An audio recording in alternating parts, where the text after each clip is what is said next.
Chapter 20. At night, the stars dotted the sky, and the moon hung high in the sky. A gentle breeze blew across Luochan Cliff. Everyone from the Luochan sect was on Luochan Cliff. Night was the time for the sect master to teach the disciples. Rather than teaching, it was more like a heart-to-heart talk. Everyone from the Luochan sect would gather here to listen to the sect master's teachings. Under the old banyan tree, Feng Haochen was lying on an armchair and looking into the distance. The village was faintly discernible under the stars. It looked so hazy under the moonlight, serene and tranquil. And Shu sat next to the sect master with a fan in his hand, fanning the sect master. Kong Kong and Meow Meow were swinging on the swing, playing around from time to time. Sometimes they would swing out of the cliff, but for some reason, no one was worried about their safety. Xiangnin lay on the stone slab and looked at the stars in the sky. No one knew what he was thinking. Qingyan sat on the edge of the stone slab, his feet dangling in the air as he looked into the distance. Lanlinger lay on the stone slab, her hands supporting her chin as she watched Kong Kong and Meow Meow play on the swing. Muyu sat on a branch of the banyan tree. The tree would always be his best friend. He was also paying attention to the two children who were swinging higher and higher, afraid that they would fly out. Master, why do I feel that our sect is different from the other sects? Muyu broke the silence. Feng Haochen smiled and asked in return, what do you think of the other sects? Muyu thought seriously and said, the other sects have always had a thriving population. I'm afraid there are no less than 800 to 1,000 disciples. Why do we have so few? Better to have nothing than to have something substandard. This is the principle of our sect. Feng Haochen said indifferently, it doesn't matter if our sect is big or not. I've always been 1 in 100 when it comes to accepting disciples. I basically don't accept disciples from the academy. Muyu, you're the first. Muyu blushed a little. Back then, he had hoped that he wouldn't be chosen by the Falling Dust sect, which was ranked last. Unfortunately, the Falling Dust sect didn't accept any disciples. His master had only appeared in the academy as a formality. If it weren't for that, Muyu would probably still be the lowest grade disciple in the academy. Fortunately, he had made the right choice last night. But I don't see how special I am. I'm just the son of a farmer from a small mountain village. I didn't even go to school. Why did you take me in? Xiangnan scratched his head and asked honestly. Feng Haochen smiled and said, I felt that you had potential, so I took you in. Every one of you has something that I like. In my opinion, talent is secondary, but character is the most important. I don't think any of you will lose to the disciples of other sections. For example, Chengyan. If I let you fight against Bai Liang from Qingsong School, what do you think your chances of winning are? Qingyan smiled and said, Master, I've only seen him once. I think it would be a draw. Muyu's eyes widened. He had naturally heard of Bai Liang. He was a disciple of the world's #1 sect. His cultivation was above the younger generation. However, Muyu's eldest senior brother, Qingyan, was unknown. He looked younger than Bai Liang, but he didn't feel that he was inferior to him. Could this sect really be a place with crouching tigers and hidden dragons? Muyu felt that it was a little unbelievable. If his eldest senior brother was so powerful, why did he enter the Falling Dust sect? With his talent, he should have entered Qingsong School. Muyu then remembered that his master had never accepted disciples from the school. If he didn't accept disciples from a school, how did his eldest senior brother come to be? Feng Haochen didn't judge Qingyan's words. He continued, Xiangnan, you're more honest and dumb. You don't know how to talk, and your talent isn't the best. You're easily taken advantage of, gluttonous, and like to sleep. You like to fart, and it's very loud. Kong Kong chimed in. You even snore when you sleep, Meow Meow added. Don't I have any good points? Xiangnan muttered. Everyone laughed. Xiangnan blushed, but he wasn't angry. He just chuckled along with everyone else. However, you have a wise mind, which is very rare. You can accurately calculate the gap between yourself and your opponent. You can see your opponent's weakness at a glance, analyze their moves, and end the battle in the simplest way possible. This is your greatest strength. Luckily, you're not lazy, and your cultivation is progressing quickly. Otherwise, it would be a waste of your sharp mind, said Feng Haochen. Xiangnan felt embarrassed again. He mumbled something to himself. No one else heard him, but Muyu heard him clearly. You can't be lazy when you meet and Shu. Muyu felt that he had underestimated Xiangnan. He didn't know Xiangnan had such a hidden side to him. Ling is very talented. She has a tough personality, but she's a little naive. She should learn from your eldest senior brother in the future. As for Muyu, Feng Haochen paused. Feng Haochen paused, and everyone looked at him. They all wanted to know why their master brought Muyu back this time. Muyu also wanted to know why his master had accepted him. It seemed a little far-fetched if it was only because of his ability to control wood. He looked at his master expectantly. Was it because of his purple talent? He's suitable for cultivation, said Feng Haochen briefly. Everyone was confused. Muyu didn't understand either. What did he mean by suitable for cultivation? Which part of the people present wasn't suitable for cultivation? Which disciple in the academy wasn't suitable for cultivation? As long as one was talented, one could cultivate, right? And Shu had been silent. When he saw everyone's confused look, he said, Sect Master, are you saying that Muyu is the same as Luo Shang? Cheng Yin and Xiang Nan looked like they had just realized something. At the same time, they looked at Muyu in a different light. Lan Linger, on the other hand, let out an inaudible snort, while Muyu was even more confused. Just like Luo Shang? Who is Luo Shang? Luo Shang is your second senior brother, said Feng Haochen. Muyu still didn't understand. What did it mean that his second senior brother, Luo Shang, whom he had never met before, was as suitable for cultivation as him? Where had this mysterious second senior brother gone to at this moment? Had he gone to pursue his own Tao because he was suitable for cultivation?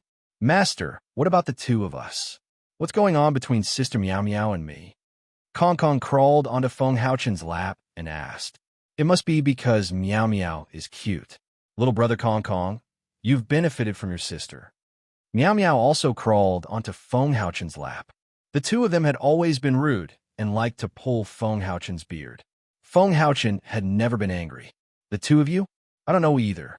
I'm a little regretful. Feng Haochen smiled and patted Kong Kong's head. Perhaps it was purely because these two little urchins were cute, or perhaps it was because they were extraordinary. However, Feng Haochen didn't say anything. Muyu wanted to ask more about Luo Shang, but unfortunately, Kong Kong and Miao Miao were quarreling again, not giving Muyu a chance to do so. It was late at night. Kong Kong and Miao Miao fell asleep on Feng Haochen's lap. Feng Haochen also closed his eyes. Xiang Nan was snoring on the stone slab, and Shu was still fanning Feng Haochen expressionlessly. He didn't stop for the entire night. Cheng Yin sat cross-legged on the stone slab. He breathed in and out and entered a state of cultivation. Lan Linger didn't speak much the entire night. Ever since she heard her master say that Muyu was as suitable for cultivation as her second senior brother, her expression had been strange. The way she looked at Muyu was also strange. However, Muyu didn't notice it. Her mind was in a mess. Her second senior brother was the person she cared about the most. At this moment, her master had found Muyu, who was as suitable for cultivation as her second senior brother. Was she trying to fill her second senior brother's position? Muyu held a tree branch in his mouth as he looked down at his fellow sect members. This was a sect with very few people. It looked very ordinary, but it was not an ordinary sect. Unlike other sects, the people here were very easygoing. They did not seem like a sect at all. Instead, they seemed like a big family. Chapter 21. There was still a glimmer of light in the early morning sky, but there were already people moving about on Luochen Mountain. They were all sitting cross-legged on the open ground, breathing in and out. Muyu and Feng Haochen stood on Luochen Cliff. A gentle breeze blew past, bringing with it a slight chill. This was Muyu's first day of cultivation. He only had a vague understanding of the cultivation world. Fate had sent him here, and he accepted it gladly. He was also looking forward to it. Why did you cultivate? Feng Haochen stood under the banyan tree and looked at the morning light. The birds were still chirping, and the tree was swaying in the breeze. Far away, there was a vast expanse of white fog. Why did he cultivate? Muyu had never thought about this question. The village chief wanted him to go to the school, because he could become an immortal. He would have limitless glory and learn the skills to fight against the Yumon that he had never seen before. He was a passive cultivator, so he never thought about why he cultivated. Punish evil and promote good? Fight against the Yumon? Muyu wasn't sure himself. The village chief said that the immortal master existed to eliminate the Yumon, but Muyu didn't know what the Yumon looked like. Furthermore, he seemed to be related to the Yumon, so he felt that these words were a little weird. Feng Haochen didn't judge whether Muyu was right or not. He said, everyone's goal of cultivation is different, and everyone's understanding of cultivation is different. There are thousands and thousands of goals for cultivation, for fame, for status, for strength. This is what most people in the cultivation world think. However, cultivation is really about cultivating one's character and returning to one's original self. There are too few people who can do it. The cultivation world isn't as carefree as the mortals think. The cultivation world is filled with intrigue, and it's even more shocking than the conflicts in the mortal world. For a certain magical treasure or technique, one can even betray one's master or ancestor, or even turn against one's brother. Therefore, there are too few people in the cultivation world who can cultivate their character. Muyu's heart moved slightly.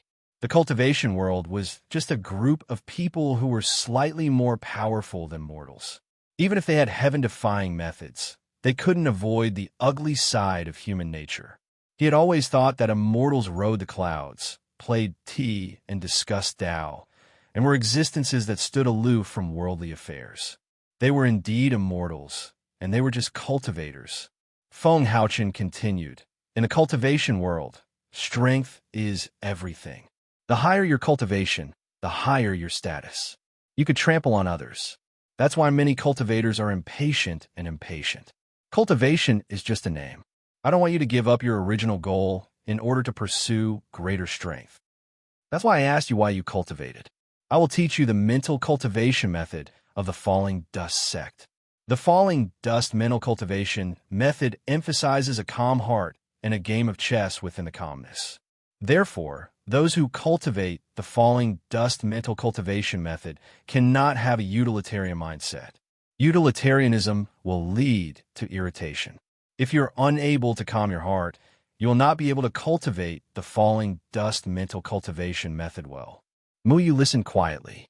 After a long time, he asked, is that why our sect is ranked last in the cultivation world? Feng Haochen nodded with a smile. The ranking of the sects is based on a competition between the disciples held every October. This competition is related to the order of the Academy selection of disciples and the distribution of the spirit or mind. Many disciples would shine brilliantly in this competition and win glory for their own sect. However, I don't think it's necessary to compete for this, so we don't participate every year. It's not that we can't, but we don't want to compete. The Falling Dust mental cultivation method focuses on calming the heart and not competing with others. However, that doesn't mean that we are weak. Follow your heart and fight whenever you feel you can. When fighting with others, you have to calm your heart. Only when your heart is as still as water can you fight with ease. Xiang Nan's understanding of the Falling Dust mental cultivation method is the most thorough. He has a quick mind and can think of countermeasures in any situation. This is because he can easily reach a state of calmness. Qingyan is steady. He handles things calmly and has a deep understanding of the Falling Dust mental cultivation method. Ling has strong self-control and can calm her heart very quickly. The three of them will not be at a disadvantage when fighting with disciples from other sections. Feng Haochen stopped and looked at Muyu. After a long time, he said, as for you, due to your control of wood, your understanding of life has its own creation. Life is endless, and you can easily calm your heart in the forest. Therefore, you're also suitable to cultivate the Falling Dust mental cultivation method. Muyu was a little surprised, because Feng Haochen had seen through his secret. Whether it was in the forest or on the grassland, under the rhythm of the plants, he was able to calm his heart and feel the joy of life. He had never told anyone about this, but his master was able to see through it. His master was truly an extraordinary person. Now, sit cross-legged on the banyan tree and look into the distance. Empty your heart and feel the fluctuations around you. Our world is filled with wonderful spirit energy. If you can touch this spirit energy, you can transform it into your own spirit energy. The falling dust mental cultivation method originated from the Tao of emptiness. The method is born from the heart. Remember this well. Muyu sat on a banyan tree. The early morning was the most peaceful time. It was very easy to be without any distractions. This was also the reason why they all woke up early. The falling dust mental cultivation method was the most suitable to cultivate before dawn. When all living things were sleeping and the spirit energy in the early morning began to move, cultivating the falling dust mental cultivation method would allow one to enter a state of selflessness. When the first ray of sunlight shines, it would wash away all the impurities. One state of mind would no longer be disturbed and would instead be able to make the day more peaceful. Try to seal your sense of hearing and use your heart to feel the sound around you. Use your heart to imitate the chirping of birds and the chirping of crickets. When you can use your heart to imitate their movements and sounds, you will be able to figure out their next actions. Start with the insects and birds and gradually use it on other people. During a battle, you will be able to predict your opponent's movements. From there, you will be able to grasp the initiative. This is the beginning of the falling dust mental cultivation method. Muyu leaned against the ancient banyan tree. His 5 senses sank into the banyan tree. The roots of the banyan tree extended to the crevices of the rocks all over the falling dust cliff. Muyu followed the roots of the banyan tree and spread his consciousness throughout the entire falling dust cliff. He saw the grass in the crevices of the rocks in the early morning shaking off the dew on its body. It lifted its leaves up in satisfaction. He saw a stalk of green foxtail swaying in the wind, wanting to shake off the little insects on its body. He saw the budding flowers closing slightly, preparing to welcome the morning sun. The grass and trees were all preparing for a new day. The gentle breeze seemed to have stirred up something. Slowly, Muyu actually felt the illusory yet touchable spirit energy rippling between the flowers and the crevices of the rocks. It was so pure and cheerful. Feng Haochen quietly looked at Muyu. He was not surprised that Muyu could feel the existence of spirit energy. He believed in his own vision and believed in Muyu's talent. Many people would need a few days or even a few months to feel the existence of spirit energy. However, Muyu was different. He had the talent to control wood and was born with a strong affinity for trees. With the help of the perception of trees, he only needed a little guidance, and he would be able to quickly enter the state. Feng Haochen said before that Muyu is suitable for cultivation. It was indeed true. The first ray of sunlight pierced through the clouds, ushering in a new day. Everything began to awaken. The birds gradually sang, and all sorts of noises began to be heard. However, none of this affected Muyu's state of mind. Muyu was still immersed in that wonderful and novel world. Under the guidance of his master, he drew the spirit energy into his body. All the meridians in his body were being cleansed and refreshed. When Muyu opened his eyes, half the morning had already passed. He stood up and felt refreshed, as if there was something new in his body. However, he could not tell what it was. He looked at his master excitedly and found that his master was also looking at him. From now on, you have to cultivate the falling dust technique every morning. The path of cultivation is valued by perseverance. Feng Haochen did not ask Muyu what he had realized. Everything was within his expectations. Muyu scratched his head, his stomach growled a few times. Then he asked, "Even when it's raining?" Feng Haochen nodded. Rain or shine. Rainy days can also test your state of mind. If you can maintain a calm state of mind in the midst of the rain, that would be excellent. Muyu secretly made a face. His master's words made sense. However, he planned to find an umbrella to shelter himself from the rain if it was raining. Only when you're in the rain can you have a deeper understanding of calm. Because when the rain falls on your body, it's equivalent to external interference. You have to learn how to calm your heart in the midst of interference. As if he knew what Muyu was thinking, Feng Haochen's following words directly cut off Muyu's thoughts. Muyu rolled his eyes. Fine, there was no escape. After you've mastered it, you can go to the waterfall at the foot of the mountain to cultivate. Currently, only Chunyin can listen under the waterfall. Now, I will teach you the falling dust sword technique. All you have to do is remember the moves. Feng Haochen waved his hand, and a green flying sword quietly stopped in front of the tree. This is called the Shadow Split Sword. It belongs to you from now on. Chapter 22. The Luochen sword art is divided into 9 moves. Each of the 9 moves complemented each other and separated from each other. Each of the 9 moves is extremely profound. Each move has its own specialty. It can advance, retreat, attack, or defend. You only need to remember the 9 sword moves. As for the sword intent within the sword, you will need to slowly explore it. When you have mastered the 9 sword moves to the point of perfection, I believe you will also understand the profound meaning of the Luo Chen sword art. A flying sword had appeared in Feng Haochen's hand out of nowhere. It was an extremely simple flying sword, as if it had experienced the vicissitudes of life and was used to the hardships of the world, yet it was still so extraordinary. The sword in his hand moved with him, and the sword flashed in his floating figure. Every move seemed so natural, as if the sword was a part of his body. It was smooth and unrestrained, and there was a hint of unruliness mixed in his magnanimity, and there was a hint of calmness hidden in his agility. When the person moved, the heart would be calm.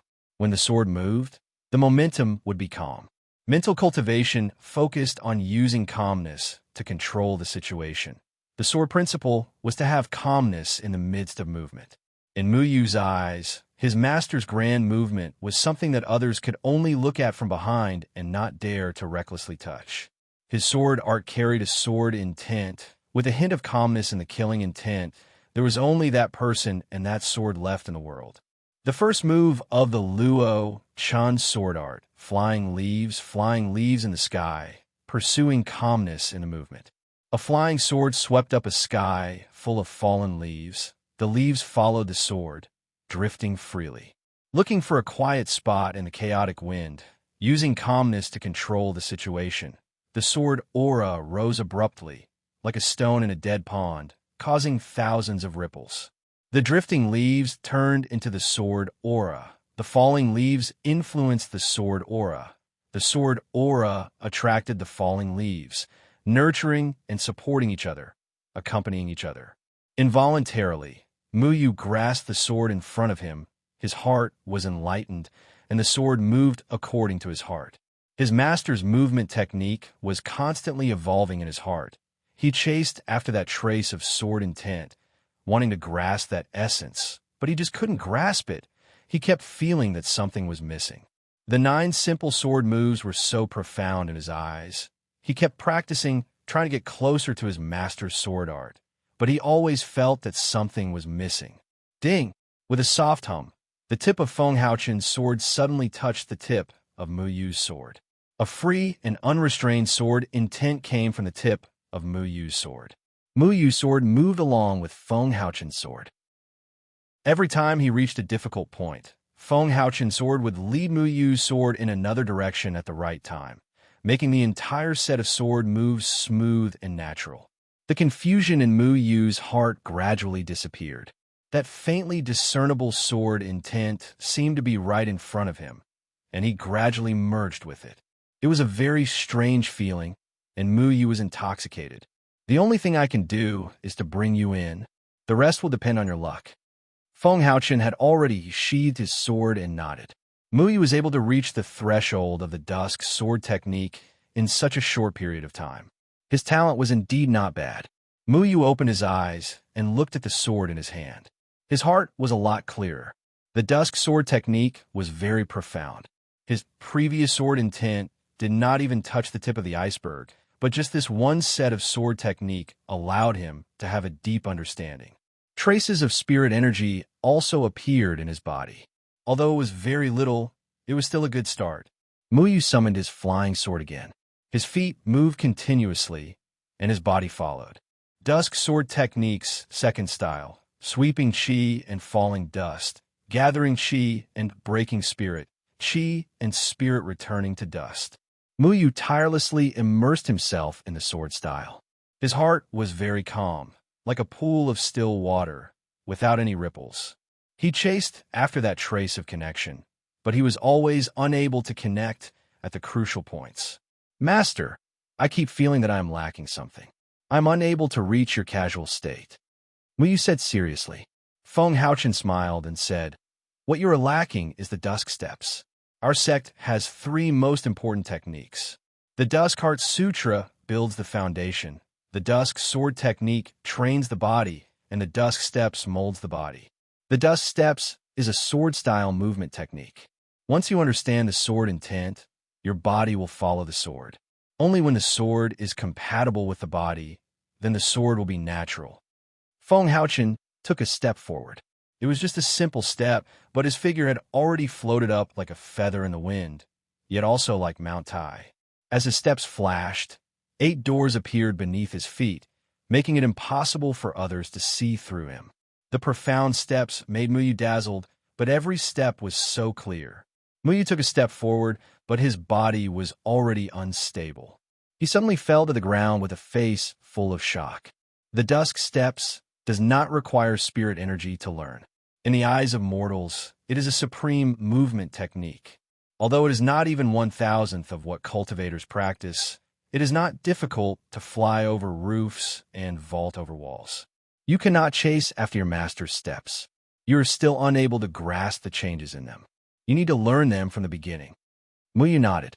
He revered the Dusk Steps in his heart. Cultivation is not something that can be done in a day. It requires perseverance. The sun was already high up in the sky. Muyu had been practicing the Dusk Sword Technique. At the same time, he brought the Dusk Steps into the sword. It was only his first day, but he had already gained a lot. Rumble. Muyu's stomach growled. He asked embarrassedly, Master, can we eat now? Feng Haochen then remembered something and said helplessly, I taught you cultivation so early in the morning. I didn't cook breakfast. Those hungry worms are probably sick from waiting. Those hungry worms were not sick from waiting. They wanted to cry, but had no tears. Because Enshu saw that the sect leader did not have time to cook, he personally cooked again. He cooked a breakfast that made the hungry worms feel full. Now, everyone was staring at each other. Whoever ate first would have the courage. Aren't you hungry? We're going to cultivate at the waterfall later. If you don't want to eat, you can go and drink some water, Enshu said expressionlessly. He never complained about the food he cooked. In fact, he ate it very happily. Xiangna made a face and picked up a burnt sweet potato. He touched it lightly, and the outer layer of charcoal crumbled. After peeling off the charcoal, only a thumb-sized piece of meat was left. It did not matter that the sweet potato was burnt. As long as there was meat, it would not taste bad. They only dared to eat this. The few of them stared at the pieces of burnt sweet potato.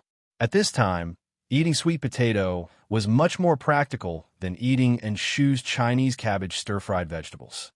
Master and Muyu are not back yet. Chengyan actually did not want to eat, but because of Enshu's face, he could only set a small example as the eldest disciple. He boldly tasted a mouthful of Chinese cabbage stir-fried vegetables and swallowed it without chewing. If the taste of soil and burnt vegetables stayed in the mouth for too long, it would not feel good for at least 2 hours. Enshu could even make Chinese cabbage stir-fried vegetables into a disaster dish. One could only imagine his culinary skills. We are here. I am starving. I am starving. Muyu rushed in. When he saw that the bowl and chopsticks were prepared for him, he was overjoyed. He immediately picked up the vegetables and stuffed them into his mouth. Then he spat out the rice. Is it bad? Enshu looked at Muyu meaningfully, causing Muyu to shudder. No, it's good. It's very good. Muyu felt that this was not a good time to tell the truth. Enshu's stoic face always made Muyu uncomfortable. He smiled awkwardly and put the vegetables back into his mouth. While chewing with tears in his eyes, he said, It was too hot just now. It was too hot. The others looked down on Muyu for a moment, then hurriedly nodded and praised the food. Enshu's prestige in the sect was second only to the sect master. The sect master was usually amiable and approachable, while Enshu was a very old-fashioned and serious person. Therefore, no one dared to provoke him. Feng Haochen came in after a while. However, when he came in, He carried a plate of appetizing stir-fried meat. This caused the others' eyes to light up. They suddenly felt that their master was the best person in the world. He was simply a living immortal, a bodhisattva who saved people from suffering. Eat. Feng Haochen looked at the group of pitiful children and smiled. Xiang Nan, let's work together to deal with eldest disciple, Lan Ling said. Okay. Xiang Nan nodded. Muyu did not understand what this meant. Then, Lan Ling, Xiang Nan, and Qingyan's chopsticks were already fighting over the plate. They looked as if they had never eaten their fill. Qingyan was able to deal with Xiang Nan and Lan Ling with ease, but he already had a lot of meat in his bowl. Muyu also wanted to join in, but his chopsticks were bounced away as soon as he reached out. The other three people were all cultivators, so their strength was naturally different. Muyu finally understood that in this sect, if one did not have some ability, they would not even be able to eat. Kong Kong and Meow Meow pouted, because they also could not participate in this battle on the dining table. Feng Haochen, on the other hand, calmly reached out his chopsticks and picked up some for Kong Kong and Meow Meow. Then, he considerately picked up some for Kong Kong and Meow Meow. Finally, he put some into his own bowl. The rest was the daily battle between the three of them. Uncle Lin, on the other hand, was calmly eating his own dishes, allowing them to fight as they pleased. Chapter 23. Cultivators didn't have a strong concept of time, so when Muyu realized that he had unknowingly stayed in the falling dust sect for 2 years, he couldn't help but lament the passing of time. In these 2 years, Muyu had changed a lot. He was no longer the ignorant child who knew nothing about the world of cultivation. In the world of cultivators, cultivation was divided into stages, and each stage was divided into 9 levels. Cultivators drew spiritual energy into their bodies and refined their muscles and bones. This was called the Qi refining stage. Being able to sense the existence of spiritual energy in the world was called the first level of Qi refining. When the spiritual energy in the body gradually condensed and entered the 9th level of Qi refining, after a certain breakthrough, one could enter the foundation establishment stage. Only in the foundation establishment stage could one be considered a true cultivator. Cultivators in the foundation establishment stage could fly on their swords and convert the spiritual energy in the outside world into their own spiritual energy. The difference between the foundation establishment stage and the Qi refining stage wasn't just one stage. In the foundation establishment stage, one could convert the formless spiritual energy into a tangible form and produce great destructive power. This was the difference between the Qi refining stage and the foundation establishment stage. In the 9th level of foundation establishment, the spiritual energy in the body was already condensed and spread through all the meridians in the body. If all this condensed spiritual energy was gathered in the dantian, one could form a core and enter the Jindan stage. However, forming a core was a difficult step for many people. If one couldn't perfectly control the spiritual energy in their body, they wouldn't be able to form a core. This was also the reason why many cultivators remained in the foundation establishment stage and couldn't enter the Jindan stage. Feng Haochen had said that Muyu was suited for cultivation, and his opinion was correct. Muyu had entered the foundation establishment stage in 2 years. His progress was astonishing, but in this poor sect, Muyu's progress didn't attract much envy. This was because Muyu wasn't the only one with outstanding talent.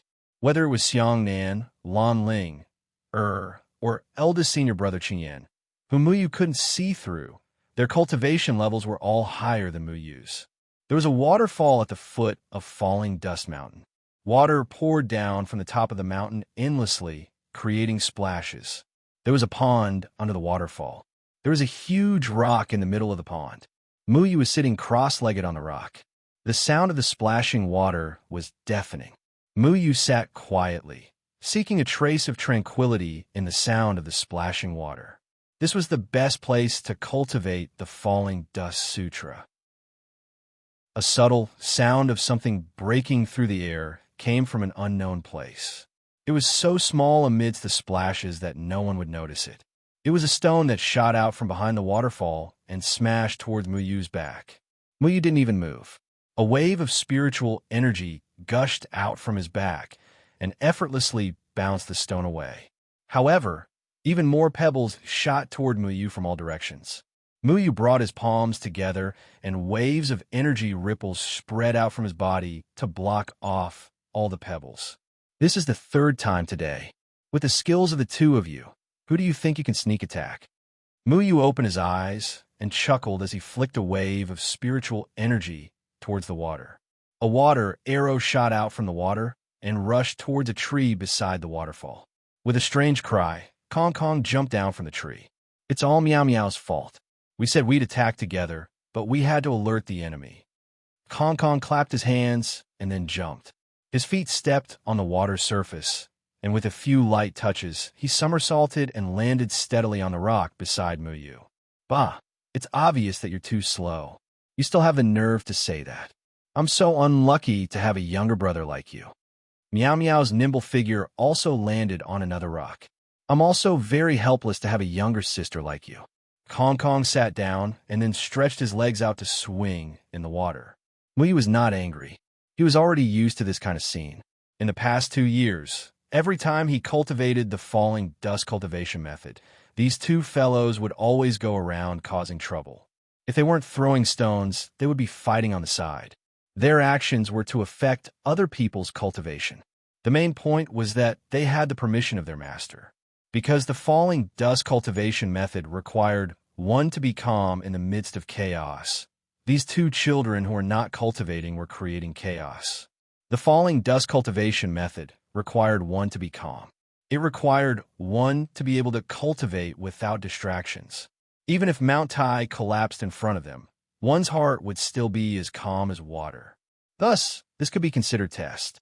The difference between the falling dust cultivation method and other cultivation methods was that it required a person with a firm mind to cultivate. People who were easily disturbed by the outside world would not be able to cultivate it. Feng Haochen naturally took this into consideration when he chose his disciples. He was not worried that these two little troublemakers would cause any harm to others. If they couldn't even handle this small disturbance, then they were indeed not suitable to cultivate the falling dust cultivation method. You two have learned the falling dust steps pretty well. You came within 20 meters of me, and I didn't even notice. Muyu laughed. These two little fellows had finally put on their pants, but they were still wearing their doo-doo. They did not have any cultivation, so when their master taught them the falling dust steps, the two of them were able to learn it with ease. With the falling dust steps, even if they did not know how to fly like Muyu and the others, it was enough for them to leap over roofs and vault over walls. Kong Kong proudly nodded his head. How can my falling dust steps be compared to Meow Meow's light body technique? I came within 19 meters of her just now. Ordinary people could cultivate the falling dust steps. In the eyes of ordinary people, this was just a basic light body technique. However, the falling dust steps combined with the 9 forms of falling dust could create an extraordinary power. The falling dust steps was specially created for the falling dust sword technique. When using the falling dust steps and the 9 forms of falling dust, one's movements would be nimble and unpredictable. It would also be able to display the sword's power to the extreme. Senior brother Muyu, this younger brother of mine is thick-skinned. Please don't take offense. Meow Meow cupped her hands and washed her face. Then, she shook her head. Her 2 adorable soaring maces also swayed left and right. Muyu, can you take me flying? Kong Kong said with a mischievous smile. Sure, I'll take you to a height of 30 meters to pick the moon. When Muyu said this, he did not blush at all. He was a bit afraid of heights. This was something that everyone knew. When Muyu was learning how to fly on his sword, he could not fly more than 10 meters, even if he was beaten to death.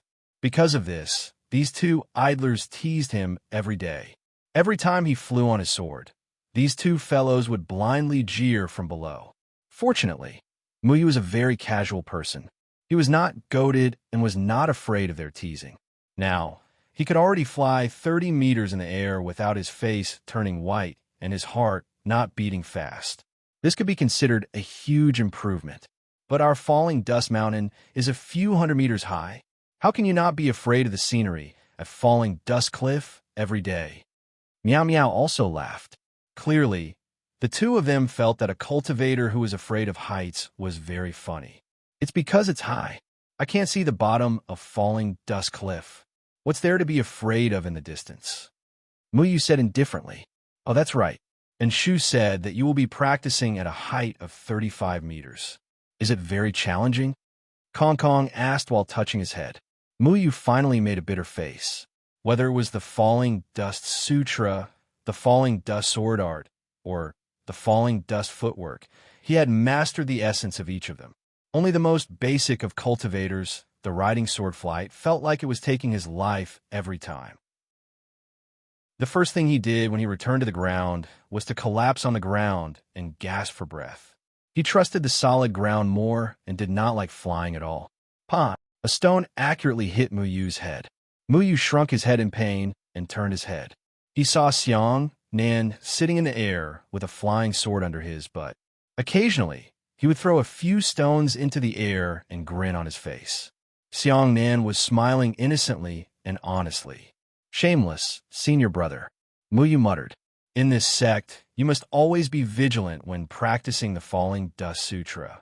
Because everyone was not practicing in the same place, if you were tired of practicing, you would disturb others.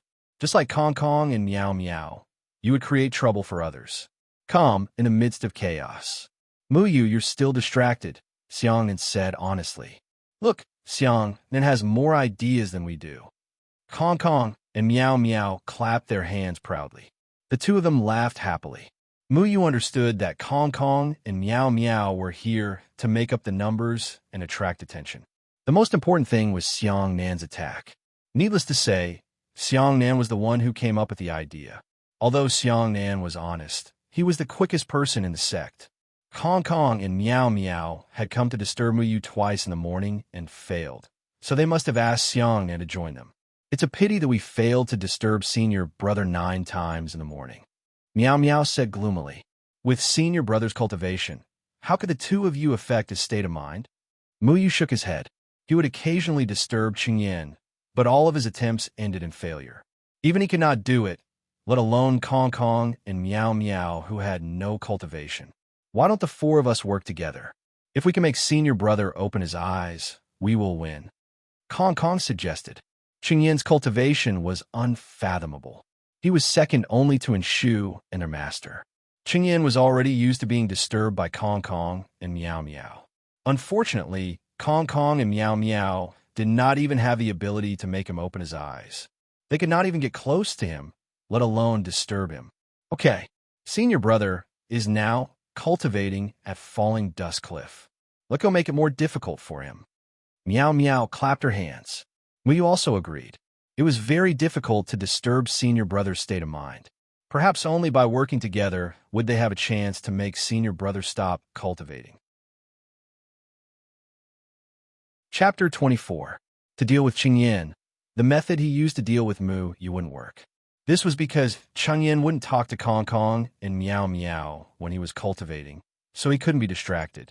Qingyan would set up a spiritual energy barrier around himself, isolating himself from the outside world. It was more than enough to deal with Kong Kong and Meow Meow. Even Xiang Nan couldn't break this spiritual energy barrier, which made it much more difficult. Kong Kong and Meow Meow jumped onto Xiang Nan's flying sword. Naturally, they let Xiang Nan carry them up vertically. Muyu was determined to fly along the mountain path. Although it was a little slow, it was steady. Although the straight line between the two was the shortest, Muyu always comforted himself that he could enjoy more scenery by flying in a straight line. In fact, it was okay to enjoy the scenery once or twice, but it would also cause visual fatigue if he looked at it too much. He waved his shadow sword out of his sleeve, then stood on it. With a thought, the flying sword began to slowly rise into the air. Whirled in the sleeve, an essential spell for cultivators. It used one's spiritual energy as a medium to imprison items in one's sleeve. This was a very basic spatial array that could be used to store cultivators' magic treasures and the like. Generally, as long as one reached the foundation establishment stage, they could master this spell. Muyu sat on his sword and flew around the mountain path quickly. He didn't look at the scenery below. Although he said he was enjoying the scenery, he didn't really look at it seriously. When he flew halfway up the mountain, he saw Lan Ling breathing and concentrating on cultivating on a stone halfway up the mountain. Lan Ling had grown a lot in the past 2 years. Her figure was graceful and beautiful. When Mu Yu first came, she was dissatisfied with Mu Yu because of his second senior brother. In the past 2 years, she didn't like Mu Yu and always liked to pick on Mu Yu's shortcomings. For example, she often laughed at Mu Yu's fear of heights. Mu Yu felt that a large part of the reason why Lan Ling didn't like him was that his master often said that he was as suitable for cultivation as his second senior brother, or even better. Second senior brother had a high position in Lan Ling's heart because they had relied on each other since they were young and had a deep relationship. In Lan Ling's eyes, second senior brother was 1 in a million. What was Mu Yu, who came late, worth? Lan Ling had been holding on to Mu Yu's fear of heights because her beloved second senior brother didn't have any fear of heights. This was also a reason why Lan's status with her second senior brother, proving that Mu Yu couldn't be compared with second senior brother with him. As for this second senior brother Luo Shang, Mu Yu had been here for 2 years, but he didn't know where he had gone. The others were all silent. Xiang Nin once told him that one day, second senior brother said that he wanted to go out for a walk. Then he went down the mountain and never came back. The only thing Mu Yu was sure of was that Luo Shang was a missing person. Mu Yu didn't know the reason for his disappearance. Mu Yu casually guessed that he might have been abducted and sold to a mine to dig spirit stones. Lan Ling often harassed Mu Yu when he was cultivating. She wasn't like Kong Kong and Meow Meow. Her harassment had an impact on Mu Yu. Once Mu Yu was affected, she would overbearingly mock Mu Yu, saying that this level of harassment was useless against her second senior brother. Then she would make a few snide remarks about Mu Yu's fear of heights, and finally, she would walk away with satisfaction. Mu Yu was also very helpless. He didn't want to have a bad relationship with Lan Ling. In fact, he always felt that he didn't do anything wrong. It was all because others said that his talent was better than Luo Shang's. He was just passively taking a beating. He often heard from Lan Ling that Luo Shang was good or bad, which made Mu Yu feel more and more disgusted with his second senior brother. After all, if it wasn't for this second senior brother who disappeared, he and Lan Ling should have gotten along well. However, Mu Yu wasn't easy to deal with. He would also cause trouble for Lan Ling, and his methods were much simpler. I told you that Luo Shang can't compare to me at all. Master said that my talent is better than Luo Shang's, so it makes sense. Mu Yu deliberately walked to a crooked tree next to Lan Ling, and leaned against the trunk. He then raised his voice and shook his head. Bah, shameless. You don't even deserve to carry second senior brother's shoes. Lan Ling opened her eyes, flicked her hair, and angrily shouted at Mu Yu. Tried and true, this second senior brother had become Lan Ling's weakness, and it was easy for him to affect her state of mind. Every time Mu Yu said something bad about Luo Shang, Lan Ling would angrily refute. Ling, oh look, you're distracted again. This is not good. When will you be able to cultivate to the 3rd level of the falling dust cultivation method like this? Mu Yu touched his forehead and said bitterly. The falling dust cultivation method was divided into 9 levels. Its cultivation relied on one's state of mind and perception and had nothing to do with one's cultivation. Mu Yu had already cultivated to the 3rd level, but Lan Ling was still at the 2nd level. Master said that she had an obsession in her heart, which was why she was stagnant. Otherwise, with her talent, she would have already entered the Jindan period. Although Mu Yu had cultivated to the 3rd level, his cultivation was only at the foundation establishment stage. The main reason was that the cultivation time was too short. Lan Ling glared at Mu Yu. It's none of your business. Mu Yu didn't care about Lan Ling's hostility. In the entire sect, he was the only one who dared to make fun of his second senior brother. No one else dared to speak ill of Luo Shang in front of Lan Ling. Luo Shang had become a barrier between the two of them. Lan Ling would only talk to Mu Yu when it came to Luo Shang. At other times, she was too lazy to pay attention to Mu Yu. Therefore, when the two of them opened their mouths, They would usually argue about Luo Shang and then leave on bad terms. Ling who do you think is more powerful between Luo Shang and senior brother Qingyan? Muyu touched the wildflowers on the side of the road. They were full of vitality and were thriving. The exuberant plants were full of pleasant vitality. He liked plants very much. No matter who is more powerful between the two of them, they're still more powerful than you. Lan Ling snorted and adjusted her position. With her back facing Muyu, she continued to sit cross-legged and cultivate. Muyu didn't care about Lan Ling's words. In fact, he also thought that his eldest senior brother's talent shouldn't be worse than his. However, no matter how he thought about his second senior brother, he just didn't like it. He had never seen his second senior brother, so in his mind, his second senior brother was portrayed by him as a person with protruding eyes, a slanted nose, and buck teeth. Perhaps he was even missing an eyebrow. We're going to find trouble with eldest senior brother. Are you coming? Muyu asked casually. Lan Ling didn't answer. She didn't want to talk nonsense with Muyu. Muyu shrugged and said indifferently. Kong Kong said that they're going to use the same method to deal with Luo Shang last time to deal with eldest senior brother. After all, that method was used to deal with Luo Shang last time. However, I think this method can only be used to deal with second senior brother. It won't work on eldest senior brother. Muyu continued to fly up the mountain road. These words were naturally made up by Muyu. He didn't even know when Luo Shang was abducted and sold. The others also didn't mention anything about second senior brother.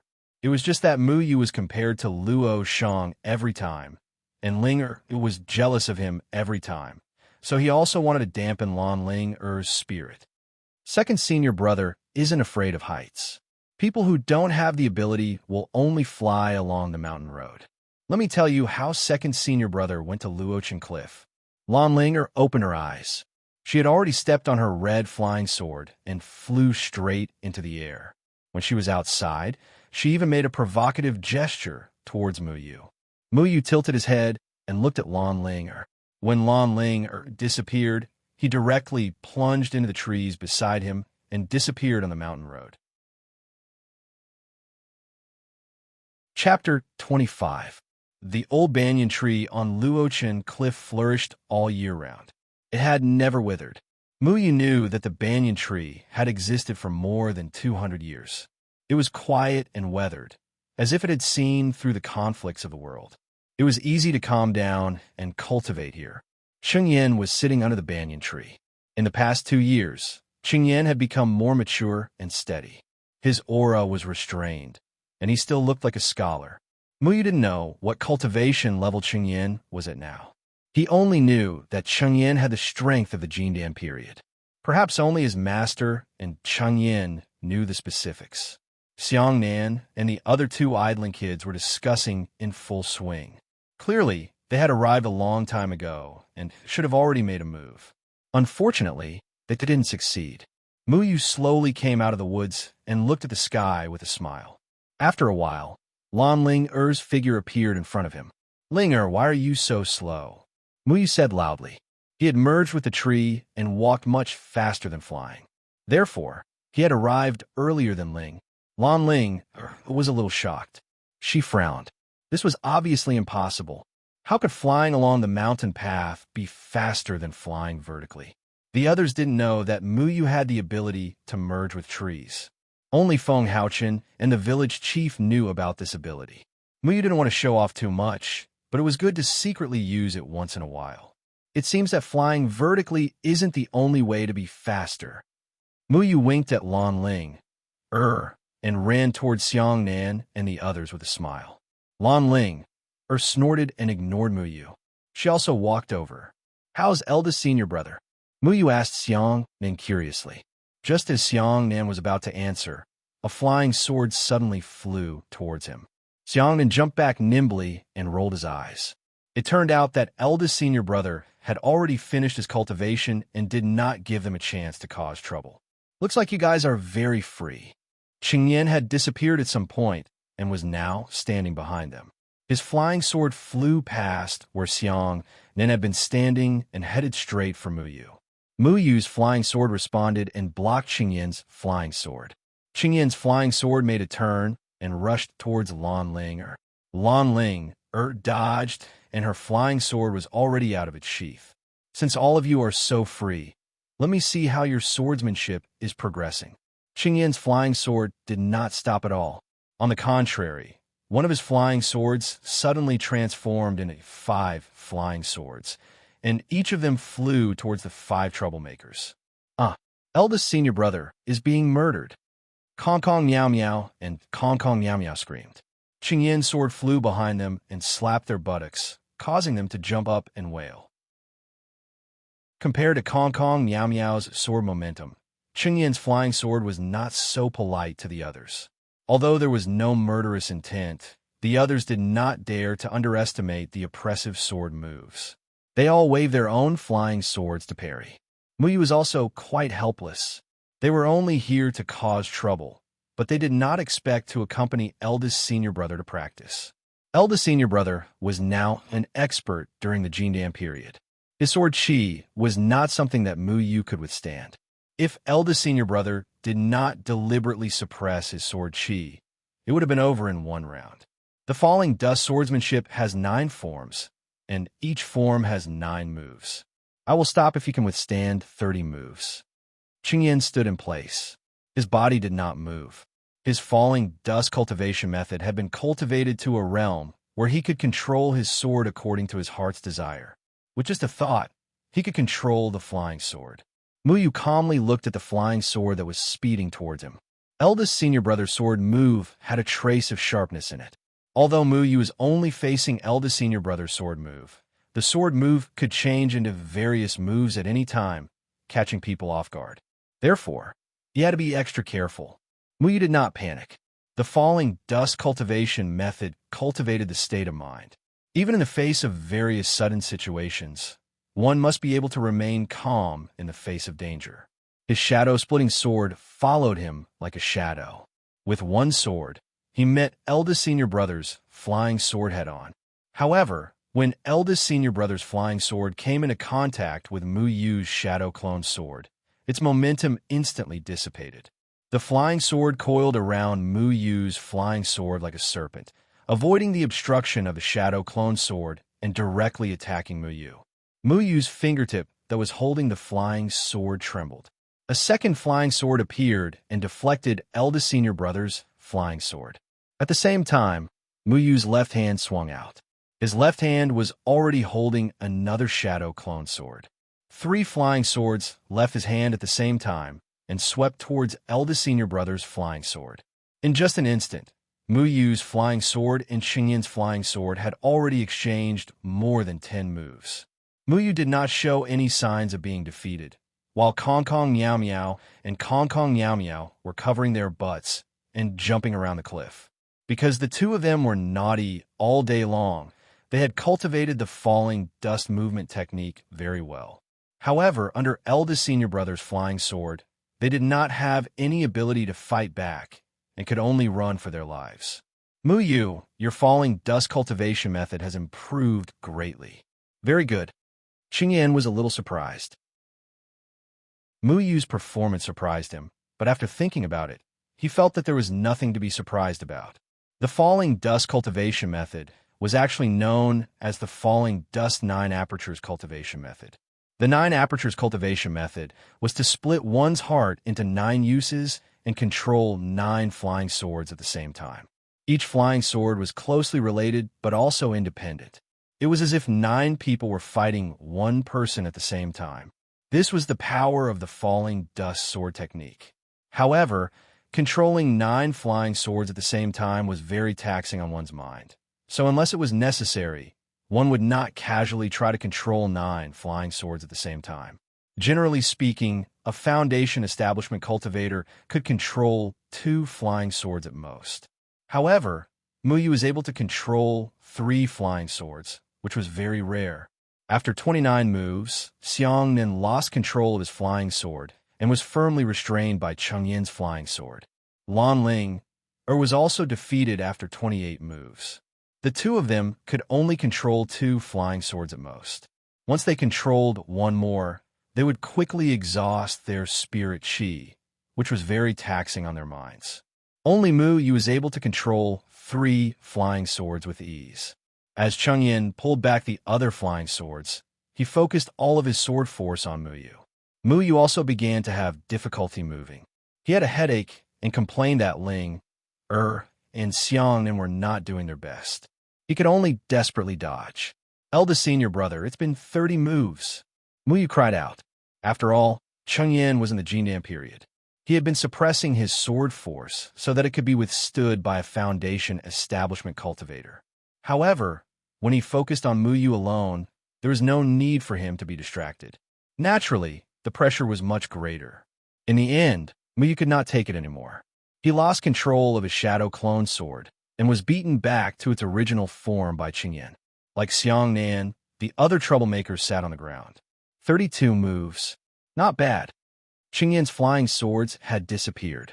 He looked at his junior brothers and sisters with a smile, especially at Mu Yu. Mu Yu was too lazy to answer. He was already exhausted. He felt that he should not have listened to Kong Kong and Meow Meow. Why did he come to eldest senior brother's place and ask for trouble? He might as well find a place to sleep comfortably. Kong Kong and Meow Meow also collapsed beside Mu Yu, panting. However, Mu Yu knew that eldest senior brother did not teach them a lesson. Otherwise, they would have been captured in one move. As for Wai Xiangnan and Lan Ling, who had higher cultivation levels than Mu Yu, could not withstand Mu Yu's attacks before he did, it was mainly because their understanding of sword techniques was not as deep as Mu Yu's. Cheng Yin only attacked to test their sword techniques. He did not let them use their spiritual energy to fight. If they really fought, Mu Yu would not be a match for them. We can go down the mountain tomorrow.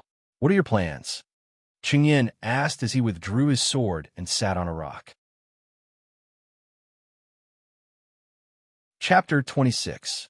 For the old-fashioned and Shu, he would not let them go down the mountain easily. However, the sect master said that cultivation should be balanced between work and rest, so he allowed them to go out once every 4 or 5 months. In fact, in the past 2 years, every time they went out, they would go to a forest with the eldest senior brother and the others to hunt some demonic beasts. After that, they would go out to exchange for some spirit stones and then go to a city to buy some things. I want to go to the Heavenly Fragrance restaurant to eat roasted whole eggs. Kong Kong was drooling. When he thought of the food on the mountain and how Shu was the chef when his master was not around, his stomach felt sour. The feeling of being hung up made him want to cry, but have no tears. In fact, it was not only him. Everyone went out to improve the food. And Shu did not know how to cook, but he liked to rush to cook. In his mind, the sect master could not waste time on trivial things like cooking, so he cooked most of the time. Then you have to hunt a level 1 demonic beast to exchange for spirit stones. Cheng Yin said. Kong Kong immediately showed a flattering smile and jumped to Cheng Yin's side. He shook Cheng Yin's thigh and put on a posture he thought was the cutest. He said in a childish voice, "Eldest senior brother, I know you are the best at Kong Kong. In fact, you can help me kill a few demonic beasts, right? You can kill a few more, and I can eat a few more roasted whole eggs. Do you think demonic beasts are so easy to kill?" Cheng Yin helplessly flicked Kong Kong's head and then shook his head. Naturally, Cheng Yin would help Kong Kong Meow Meow and Kong Kong Meow Meow. Every time he went out, he would pay extra attention to make sure that the two didn't get lost. These 2 kids were still growing. Basically, Cheng Yin would satisfy whatever they wanted. However, Cheng Yin wouldn't make it too obvious. "I'm going to buy 2 pairs of pants." Xiangnan tilted his head and thought for a while before saying, "Last time, and Shu said that he wanted to test my cultivation. He messed me up so badly that my clothes were ragged." And Shu would often give them special training. The content of the special training was to test each person's swordsmanship and cultivation. And Shu would not be as easy to deal with as Cheng Yin. Every time he made a move, everyone would at least have a bloody nose and swollen face. Furthermore, after going through Shu's inspection, one had to be approved by Shu. Only when he felt that one had improved over the past few days could one be considered to have passed. If you didn't make any progress, then you would have to eat Shu's cooking obediently. Perhaps Shu also realized that his cooking skills were torture to others, so he had been using it as a bargaining chip. It was the best punishment. It had to be said that this punishment was very effective because everyone took it very seriously. No one wanted to taste Enshu's cooking for several days in a row. It was a process that was worse than death. It was very challenging for one's taste buds. It might make one lose their desire for food. The point was that Enshu's cooking skills had not improved at all after cooking for so long. His concept was that food was food if it could not kill. "Where's Ling?" Chengyan asked. Needless to say, she must have gone to the academy, Mu Yu answered from the side. Everyone had already guessed Lan Ling, purpose for going to the academy. She was going there to ask if there was any news about second senior brother. Every time she went down a mountain, she would go to the academy. The academy was actually a relay station for the major sections. Every day, disciples of other sects would come and go, so the news was the most up-to-date. Mu Yu felt that Lan Ling, actions were completely meaningless. The second senior brother that he had never met before never came back after going down the mountain one day. No one knew where he went. It had been 5 or 6 years. If second senior brother really wanted to come back, he would have come back a long time ago. Mu Yu guessed that something must have happened to second senior brother. Unfortunately, Lan Ling didn't believe it. "It's none of your business." Lan Ling rolled her eyes at Mu Yu. Mu Yu was used to Lan Ling rolling her eyes, so he didn't take it seriously. He said to eldest senior brother, "I want to go back to the village this time. Can I?" Mu Yu had been here for 2 years and had never returned to the village. After all, he was born and raised there. He had too many memories. He also missed the village chief very much. The village chief probably didn't know which sect he had entered. However, Mu Yu felt that the village chief would definitely be disappointed because he didn't enter the legendary #1 sect, Song School. Instead, he entered the Luochen sect, which was ranked last in the cultivation world. Mu Yu knew that his sect only had a small number of people. Whether it was Xiang Nan or Lan Ling, they were not inferior to the disciples of other sections. Not to mention, there was also Chengyan, the hidden eldest senior brother. However, the outside world looked down on his sect. In addition to his master's indifferent personality, he didn't care about this title. "Are you going to walk? Or do you want to walk? Don't fly. You'll embarrass our sect if you fly too low," Lan Ling said sarcastically. Mu Yu shrugged. "It's okay. I can crawl." His fellow disciples were all fatherless and didn't have much to worry about. Mu Yu thought that he should also go back to visit the village chief. However, he probably couldn't be taken out by the village chief to walk in front of the other villagers. At the thought of this, Mu Yu quickly cut off this idea. He wasn't a mule. Why would he walk? "Ling, is going to the school, and you're going back to the village. The two of you are going the same way. If you go together, you can take care of each other on the way." Chengyan was worried about Mu Yu. In terms of going out, Ling didn't need to worry because she went out by herself every time she went to the school. She was more experienced. Lan Ling's eyes widened. "What? I'm not going with him. He flies so slowly. It's embarrassing to go with him." "Ling, don't throw a tantrum. We're all brothers and sisters. The outside world isn't like here. I'm worried about Mu Yu going alone." Chengyan knew that Mu Yu didn't have the experience of going out alone. Usually, Mu Yu would go with him. In the past 2 years, he had only gone down the mountain 5 or 6 times. His knowledge of the cultivation world was far from enough. Lan Ling didn't say anything. She just glanced fiercely at Mu Yu. She would still listen to her eldest senior brother. Moreover, if her master knew about this, he would definitely let the two of them go together. Mu Yu actually didn't want to go with Lan Ling because along the way, he had to endure all kinds of sarcasm from Lan Ling. He also wanted to protest, but after thinking about it, he decided to let it go. Since eldest senior brother had already said this, there was no room to refute. "You have to follow me closely, junior brother.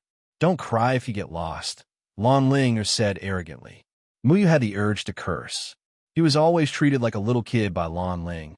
In fact, Lan Ling was only 2 years older than Mu Yu. However, because girls matured earlier, she was half a head taller than Mu Yu. This made Mu Yu very depressed. "Don't worry. At least I'll find my way home." Unlike a certain senior brother who still hasn't heard from him. Maybe he has a bad sense of direction. He still can't find his way back. Mu Yu didn't want to be outdone. The best way to fight back against Lan Ling was to bring up the mysterious disappearance of his second senior brother. You, Lan Ling, stood up and looked at Mu Yu angrily. The others looked helplessly at Mu Yu and Lan Ling, bickering. Everyone knew not to provoke Lan Ling, on the topic of second senior brother, but only Mu Yu didn't avoid it. No one else could interrupt their argument on this topic. Second senior brother doesn't need anyone to look after him when he goes out.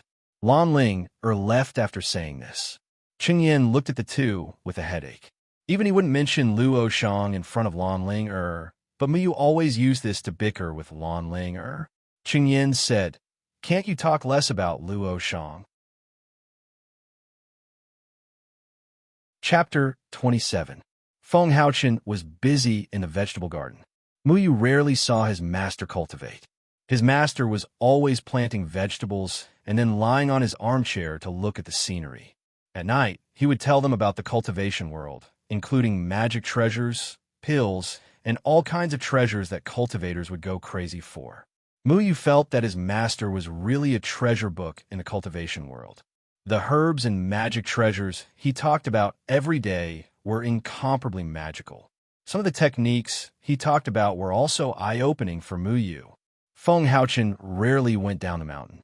Occasionally, he would go out once or twice, but it was only for trivial matters between the sections. In fact, Feng Haochen never interfered with the affairs of the major sects in the cultivation world. The other sects would not change anything because of his words. He had always been very low-key. Mu Yu really did not know where his profound knowledge came from. You two be careful on the road. Don't get separated. Go early and come back early, Feng Haochen said without raising his head as he took care of the vegetable garden. Disciple understands. Yes. It was hard to say who was more annoyed about going together. Lan Ling, felt that she was carrying a burden, while Mu Yu felt that he had an extra meddlesome woman by his side. The two of them had just reached the foot of the mountain when they had their first argument. Will you die if you fly a little higher? Lan Ling had been waiting for Mu Yu at the foot of the mountain for a long time. Normally, when going out, they would directly set off from the mountain gate halfway up the mountain. However, Mu Yu, who was afraid of heights, insisted on setting off from the foot of the mountain.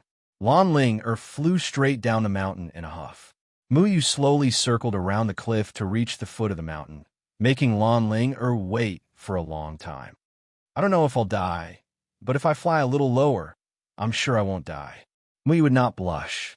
Regarding flying, he was prepared to be mocked by Lan Ling, before going down the mountain. Then you better keep up with my speed. Lan Ling, circled to a height of about 50 meters in front of Mu Yu.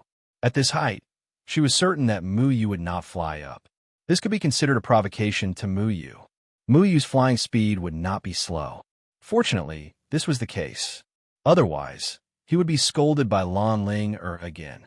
He scratched his nose gloomily, sat on the flying sword, and flew in the direction of Lan Ling. The two of them flew in the direction of the academy, one high and one low. The academy was a little far from here. Back then, Feng Haochen had to fly for 4 hours. Their cultivation was much weaker than their master's, so they would need at least 8 hours. Along the way, no one spoke. Lan Ling didn't want to talk to Mu Yu, and Mu Yu didn't want to ask for a snub. In fact, Mu Yu had only taken this path once before when he came to Mount Luochen. If he were to walk on his own, he might take a wrong turn, so he still had to rely on Lan Ling to lead the way. After flying for more than 2 hours, they could no longer see Luochen Mountain. Mu Yu suddenly felt that this kind of trip was quite boring. In the past, when he went out with eldest senior brother and the others, they would talk and laugh. They would not be lonely. When he went out alone with Lan Ling, the two of them used second senior brother as a breakthrough point. Lan Ling only said one sentence to him in these 2 hours. Second senior brother used to like to fly very high. He felt that men should fly even higher and pursue a wider sky. Mu Yu replied, maybe second senior brother just flew too high and fell and lost his memory. He still can't find his way back. Lan Ling was so angry that she flew even higher. Now, Mu Yu could only see a red dot in the sky ahead. Lan Ling should be more than 100 meters above the ground now. Other than that, The unforeseen event of this trip was that when Muyu passed through a canyon, he was suddenly blocked by a few fierce-looking self-cultivators. "Stinking brat! How dare you trespass on our territory? You're courting death." A man with a full face of curly hair came over aggressively and chopped Muyu down with a flying axe. Muyu was a little stunned. He didn't know that this canyon was someone else's territory. He was just flying low and didn't realize that he had trespassed into a place he shouldn't have. In front of him, 5 or 6 self-cultivators of different ages appeared one after another.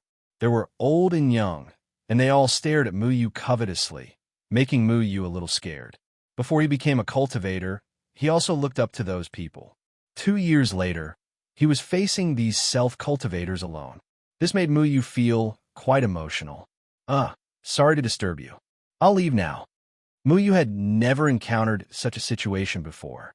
There were some places in the world of self-cultivators that couldn't be casually trespassed.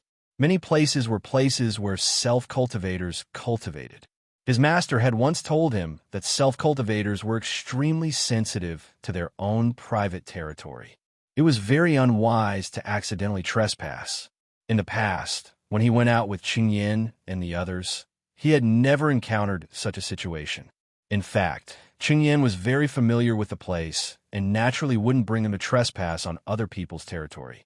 Muyu was just flying just now and didn't notice where he was flying to. "Leave? Do you think our Dragon Tiger Gorge is a place where you can come and go as you please?" Another yellow-robed old Taoist sneered and looked at Muyu with disdain. This yellow-robed old Taoist looked to be in his 50s or 60s. His beard was white and his voice was somewhat sharp. He looked shifty. "Seniors, I didn't mean to offend you. It was really a mistake. I apologize to everyone here." Muyu raised his head and glanced at the sky. Lan Ling, Er's figure had already disappeared. She probably didn't know that Muyu had been stopped by others.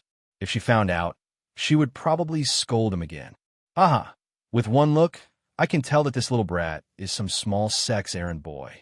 Since he came to our Dragon Tiger Gorge, if he wants to leave, then hand over all the spirit stones and treasures on him." Another flirtatious woman laughed. Spirit stones? Treasures? Was this considered robbery?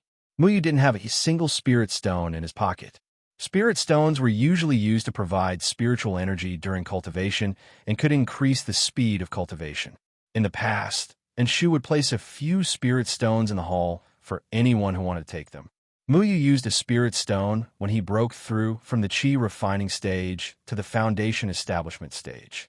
He didn't use it during cultivation and didn't bring any spirit stones with him this time. Spirit stones were very precious and were also the currency of the cultivation world. The Falling Dust sect looked so shabby, so it would be strange if every disciple had a lot of spirit stones. In fact, there were mines in the cultivation world that specialized in mining spirit stones. However, spirit stone mines were too rare and there were too many cultivators. Therefore, the Qingsong school set a rule that every year, a few sects would compete with each other and be ranked according to the results. At the same time, they would also choose disciples based on this ranking. The Falling Dust sect, which stood aloof from worldly affairs, was directly kicked out of the rankings. The only thing in his pocket that could be considered a treasure was the Shadow Clone Sword. Other than that, there were a few silver ingots that the village chief gave him. Muyu still couldn't bear to spend them. "I don't have any spirit stones or treasures." Muyu wasn't very worried about the people in front of him. Among them, the bearded man had the highest cultivation level and was at the second layer of the foundation establishment stage. The woman's cultivation level was at the first layer of the foundation establishment stage. As for the yellow-robed old Taoist, he hadn't even reached the foundation establishment stage and was only at the 9th layer of the Qi refining stage. The other 3 young people were also only at the Qi refining stage. Muyu thought for a moment. His cultivation level was at the 3rd layer of the foundation establishment stage. Although Enshu and his master had always said that he was suitable for cultivation, his cultivation level was at the bottom in the sect, excluding Kong Kong and Miao Miao. He didn't expect that there would be someone with a lower cultivation level than him. He curled his lips and felt that this couldn't be separated from his diligence. In fact, most cultivators were very diligent, but diligence was also related to talent. Muyu had neglected this point. If it were other people, how could they reach the foundation establishment stage in 2 years? This kind of cultivation speed was already heaven-defying, but it lacked comparison with other cultivators. Therefore, Muyu didn't feel that his cultivation speed was different. He didn't need to worry about these people now. Instead, he was more worried that he wouldn't be able to find Lan Ling or later. He didn't know the way to the academy, and who knew when Lan Ling would stop to see if he was still behind her. Maybe she would find that he was already lost when she arrived at the academy. No, then I'll just kill you first. Zhang, go and get rid of him. The bearded man said. Yes, master, the yellow-robed old Taoist respectfully replied. Master? I thought you were this uncle's master. You're old enough to be this uncle's father. Muyu rolled his eyes. He was a little surprised, but when he thought of Deacon's son of the academy, he understood. In the cultivation world, those who were strong were respected, not those who were old. Zhang said angrily, Brat, how dare you insult my master? You're courting death. With a flick of the horsetail whisk in his hand, a white light flashed towards Muyu. Muyu didn't show off his strength. He didn't show his cultivation. In addition, he was only 14 years old and looked very young. He was not taken seriously by others at all. They only thought that he was a new disciple who was easy to bully. What? When did I insult your master? Muyu didn't understand. He leaned his body and dodged the white light. Muyu didn't know that Zhang's talent wasn't good. He was only at the qi refining stage at such an old age. If he hadn't met the bearded man's guidance, he probably wouldn't have even reached the 9th level of qi refining stage. Therefore, he was obedient to the bearded man. I didn't want to fight. Muyu had never really fought with others before. In fact, he still wanted to fight. The daily sparring at Luochen Mountain wouldn't hurt him at all. Only in Shu's training would often tire them out. He was also very curious about what it was like to fight with others. However, his master often said that he should avoid conflicts with others as much as possible. Most conflicts in the cultivation world ended in death or injury. After all, everyone's methods were extraordinary. Vomiting blood and being seriously injured was very common. He would still listen to his master. It's best if you don't fight. Saves me the trouble. Seeing that his attack had missed, Zhang lightly flung his horsetail whisk. The whisk surged and suddenly became bigger. It wrapped around Muyu like a spider's web. The momentum was extremely grand, but to Muyu, it seemed a little redundant. The whisk didn't have enough spiritual power, so Muyu easily broke it. Chapter 28. As the sword light flashed, the strands of hair attacking Muyu suddenly turned into fragments that filled the sky and dissipated. As the morning fog filled the air, Zhang was already sent flying backwards and landed heavily on the ground. At the same time, Muyu's sword was already at Zhang's throat. Zhang's eyes revealed a look of horror. He didn't expect that he would be caught in one move. Moreover, his opponent was such a young child. This made him feel ashamed, and his old face turned red. Just now, the other party said that he didn't want to fight. It turned out that he was too lazy to fight. However, he had overestimated himself and made a move. Master, save me! Zhang shouted. Smelly brat, you have some skills. Attack! The bearded man waved his hand, and the rest of the people took out their magic treasures and attacked Muyu. This level of attack was no different from Zhang's attack to Muyu. The sword in Muyu's hand split into two, and the other flying sword flew out to meet the colorful magic treasures. Muyu controlled the flying sword with one hand and used the 9 styles of falling dust to effortlessly repel the other people's magic treasures. A huge flying axe appeared in the air and chopped down at Muyu. Muyu's flying sword was hit by the flying axe and trembled slightly. The huge force almost made Muyu lose control. He had underestimated the bearded man. He didn't expect the other party's strength to be so great. Muyu kicked Zhang, and then the other flying sword flew into the air. He used the 9 styles of falling dust to remove the force of the bearded man's flying axe. At the same time, his body flew around the flying axe and went toward the bearded man. However, a pink mist appeared in front of Muyu. Muyu stopped and turned back. This mist was the work of the coquettish woman. Muyu immediately held his breath, but he still breathed in a little. His head was a little dizzy. Muyu lacked experience in fighting. He was careless and fell into the coquettish woman's trap. This pink mist was naturally poisonous. Fortunately, Muyu's cultivation was higher than the other parties, so he dissolved the poison in one breath. However, at this moment, the incomparably heavy axe once again chopped towards Muyu. Muyu leaped up, and the shadow swords collided with the axe, creating sparks. Bursts of spiritual energy fluctuations leaked out, and the chi refining stage cultivators were sent flying. Although these people's cultivation wasn't as good as Muyu's, their combat experience was clearly not something a newcomer like Muyu could compare. Muyu was dealing with 2 foundation establishment stage cultivators by himself. Although he did not fall into a disadvantageous position, he did not have much of an advantage either. The other people were even more shocked. Muyu was clearly only 13 or 14 years old. They didn't expect his cultivation to be so high. They originally thought that he was a piece of fresh meat that could be slaughtered, but they didn't expect that they couldn't bite this meat at all. He has such a cultivation at such a young age. Could he be an outstanding disciple from the Qingsong school or the Jihua school?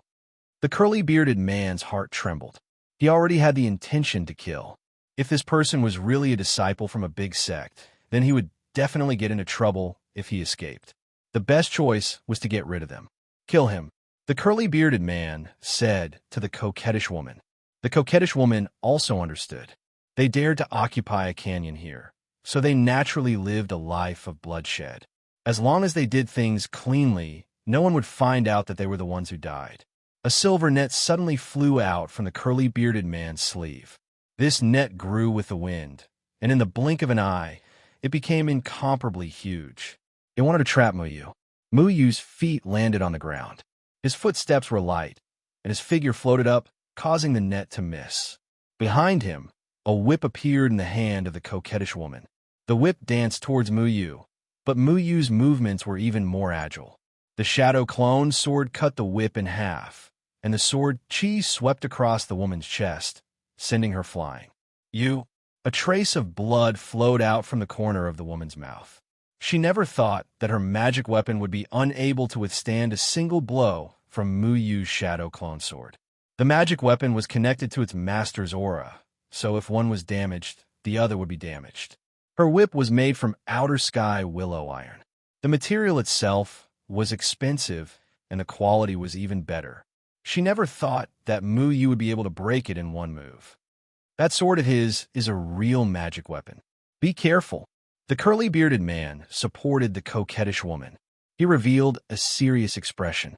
Every time his giant axe came into contact with Muyu's flying sword, it only created sparks.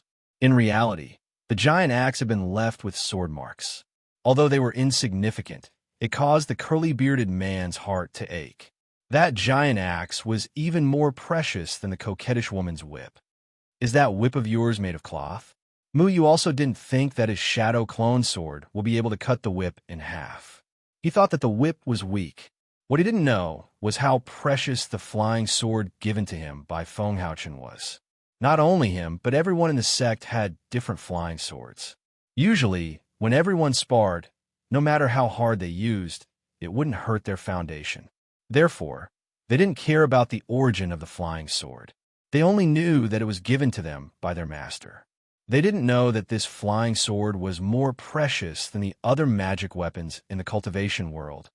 Bastard, brother, you kill him. Take his flying sword and give it to me as an apology. The coquettish woman stomped her feet in anger after hearing Muyu's words. Her precious magic weapon was gone without her knowledge, and she was even bullied by others. How could she endure this? That whip was bought from someone else with a large amount of spirit stones. She couldn't swallow this anger. The curly-bearded man bit his finger, and a drop of blood came out. It spun in front of his eyes. His spiritual energy wrapped around the drop of blood and injected it into the giant axe. In an instant, the aura of the giant axe suddenly rose. The violent aura forced everyone to retreat.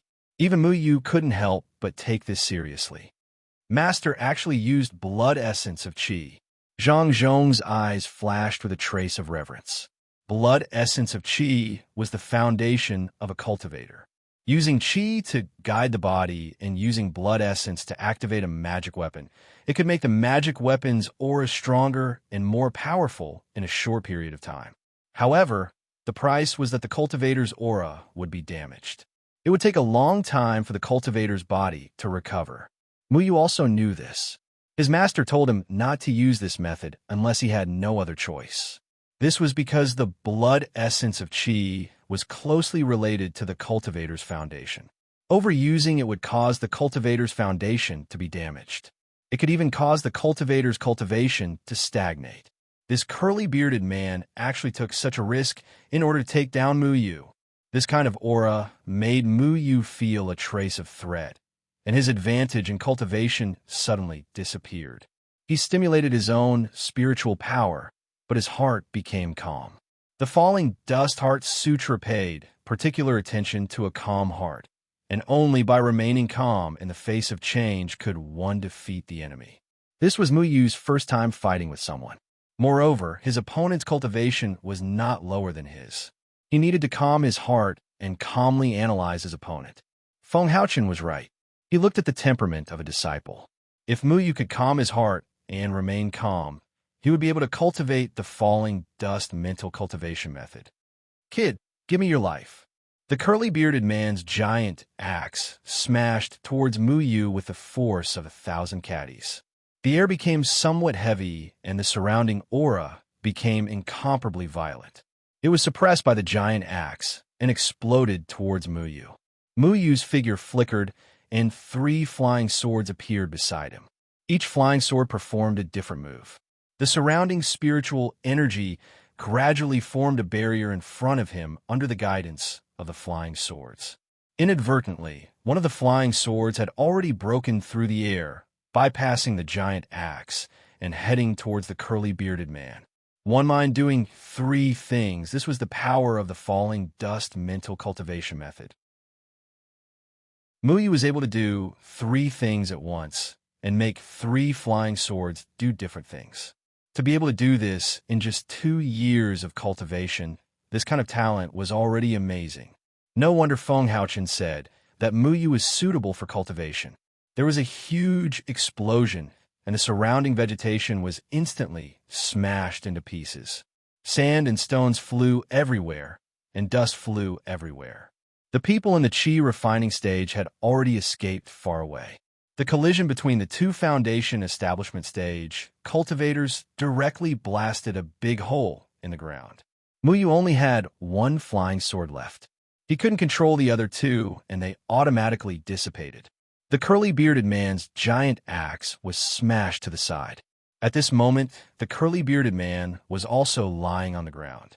His leg was cut by Muyu's sword qi, and blood was gushing out. Muyu stood there. Aside from using too much spiritual energy, he wasn't injured. He was only slightly out of breath. He looked at the curly-bearded man and thought that if he wasn't able to control the 3 flying swords, he might not have been able to get the upper hand in that attack. His flying sword had just cut the curly-bearded man's leg, causing his opponent's aura to become chaotic. The power of the giant axe was only reduced by half, which was why he was able to win. But at this moment, Muyu frowned. A palpitating aura suddenly shrouded his body, making him unable to move. He wouldn't mistake this aura, because when Qingyan and Enshu were sparring, their aura was exactly like this. Qingyan and Enshu were both cultivators of the Jindan period. Sometimes when Enshu was angry, he would also shroud them with this aura. This Dragon Tiger Gorge actually had a Jindan period expert overseeing it. Who dares to be impudent in my Dragon Tiger Gorge's territory? A loud voice resounded through the gorge. A white-haired old man dressed in cyan clothes appeared in front of Muyu out of nowhere, standing with his hands behind his back. His hair and beard were all standing up. His hawk-like gaze stared at Muyu, making Muyu feel like he was being stared at by a wolf. This made Muyu feel uncomfortable all over. "Greetings, Valley Master." When Zhang Zhong and the others saw the cyan-clothed old man, they all knelt down and saluted. The curly-bearded man also bowed with the help of the beautiful woman. Muyu thought that there were only a few people in Dragon Tiger Gorge. He didn't expect that a Jindan period master would secretly jump out. This was not good. After beating up the young, the old man came out to take revenge. Trash, you can't even take care of a child. What's the use of raising you? The cyan-clothed old man didn't even look at the others. The others were also trembling with fear as they lowered their heads to the ground. They didn't even dare to breathe loudly. It was obvious that this cyan-clothed old man was usually very dignified. Brat, are you tired of living? The cyan-clothed old man narrowed his eyes as he sized up Muyu. Chapter 29. The sky was clear, the wind was gentle, and the sun was bright. Muyu didn't expect that the first thing he encountered after leaving the mountain would be trespassing on someone else's territory. Furthermore, the other party was in the Jindan period. This huge difference made Muyu's heart go cold. Who knew if the other party would kill him with a slap? At this moment, a sword chi pierced through the air and slashed in front of Muyu, stirring up a large pile of dust. After the dust settled, a figure stood in front of Muyu. Suyi, are you out of your mind? Why would you rob our Luochen sect? Lan Ling, Er's figure appeared in front of Muyu domineeringly. She put her hands on her waist and stared at the old man without fear. Lan Ling Er's cultivation was in the foundation establishment stage, but she didn't show any respect to the old man in the Jindan period. Muyu saw Lan Ling and finally let out a sigh of relief. This girl finally realized that she had lost him and still had the conscience to come back and save the situation. Suya's expression changed slightly. He actually knew Lan Ling. His eyes flickered as he pondered for a while before snorting. You're actually from the Luochen sect. How unlucky. Scram. Muyu was stunned. Why was this old man, named Su Yi, suddenly willing to let them go when he heard that they were disciples of the Luochen sect? Could it be that his sect was already famous outside? This was new. You disappeared as soon as I turned around. Can't you let me be less worried? Lan Ling turned around and scolded Muyu. You don't know anything, and yet you're running around. If I didn't come in time, who knows how much time would have been wasted? If you get stopped so casually again, we won't be able to make it to the academy by nightfall. Muyu was a little depressed from being scolded. He glanced at Suyi warily and found that the other party was also looking at them, but he didn't have any intention of stopping them. Muyu followed Lan Ling into the air. Only when they couldn't see Dragon Tiger Gorge did Muyu let down his guard. Fortunately, Lan Ling came in time. Otherwise, Muyu really didn't know how to deal with this matter. Also, you're welcome. I saved your life. If it weren't for Master and eldest senior brother telling me to look after a burden like you, I really wouldn't have come back to find you, Lan Ling said impatiently. If it wasn't for that old man from the Jindan period, I wouldn't have needed your help. Muyu finally could not hold it in any longer and opened his mouth to speak. In any case, he had beaten the other people to a pulp. If it were not for the appearance of a Jindan period practitioner, he could have just swaggered off. Do you think you're all that just because your cultivation is high? Do you know that there is such a thing as a backer? Even if your cultivation is higher than that of Su Ye's subordinate, he's a rogue cultivator who occupies a mountain. If you don't have any ability, how dare you rob him? If they had the ability, then why didn't they dare to make things difficult for us after hearing about our falling dust sect? Muyu was still not convinced. He thought that it must be because of his master. After all, his master's cultivation level was during the Jindan period. This was probably what the old man in plain clothes was afraid of. Lan Ling was suddenly stopped and looked at Muyu with a smug expression. Muyu's heart skipped a beat. He was annoyed to death by Lan Ling's expression. As long as Lan Ling showed this expression, it definitely meant that she was going to use his second senior brother to mock Muyu again. Fortunately, you're a member of the Falling Dust sect. Back then, second senior brother personally taught them a lesson. Now, they don't dare to run amok with us. You should properly thank second senior brother for this. Lan Ling said proudly. She had found another way to belittle Muyu and elevate second senior brother. Ever since Muyu came to the Falling Dust sect, everyone thought that Muyu's talent was even better than Second Senior Brother's. Lan Ling thought that Second Senior Brother's status in everyone's hearts had plummeted. She had always firmly believed that Second Senior Brother would return, so she would never let go of any opportunity to belittle Muyu. Muyu pursed his lips. It was this Second Senior Brother without a shadow again. Lan Ling didn't see him, but she could hear his traces. He was a little better than him in every aspect. However, he had to admit that this Second Senior Brother did have some skills. In the past, he had only heard Lan Ling boast about how powerful Second Senior Brother was. He didn't expect Second Senior Brother to actually teach everyone in the valley a lesson. It seemed that Second Senior Brother's cultivation was at least during the Jindan period. However, how could someone during the Jindan period disappear for no reason? Valley Master, are we just going to let them go like this? The curly-bearded man asked indignantly. The linen-clothed old man snorted. You even robbed the people of the Falling Dust sect? What's the use of your brain? Aren't they just a sect with few people? Why are you afraid of them? The curly-bearded man didn't understand. The linen-clothed old man was displeased. Try and find a single spirit stone on the people of the Falling Dust sect. They're so poor. Use your brain when you do things. The others were stunned, but they quickly recovered. The Falling Dust sect was known for its poverty and decline. There were less than 10 people in the sect. Although they lived in seclusion, they were still able to occupy a mountain and establish a sect with so few disciples. After so many years, no one dared to have any ideas about them. Were they really as simple as they seemed? However, could they just swallow this insult? That youth used a sword to teach everyone a lesson, and that girl was arrogant and domineering. She didn't have any respect for the cultivators of the Jindan period. Could their valley master tolerate being pointed at and scolded? The linen-clothed old man stared at Lan Ling, and Muyu's figures as they disappeared into the horizon, but some old memories welled up in his heart. That arrogant and cold disciple of the Falling Dust sect did things neatly and decisively. If he hadn't shown mercy, perhaps Dragon Tiger Gorge would no longer exist. He then thought of Feng Haochen's calm and aloof personality, and his heart inexplicably shivered. The Falling Dust sect might be poor, but it wasn't to be trifled with. Lan Ling didn't fly very high this time. She mocked Muyu while opening a path in front of him. Clearly, the incident at Dragon Tiger Gorge had greatly dampened Muyu's spirit, leaving Muyu speechless. Muyu sat on his flying sword, rolling his eyes and plugging his ears. There's a forest not far ahead. There are many demonic beasts there. Let's kill a few to earn some spirit stones. Lan Ling slapped Muyu's hand away from her ear, then pointed at the lush forest in front of them and said while rubbing her fists, You're a girl. Why are you so happy killing demonic beasts? Can't you be more reserved?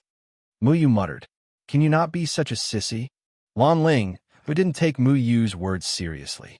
The city where the academy was located was called Qingshou City. There were many cultivators in Qingshou City.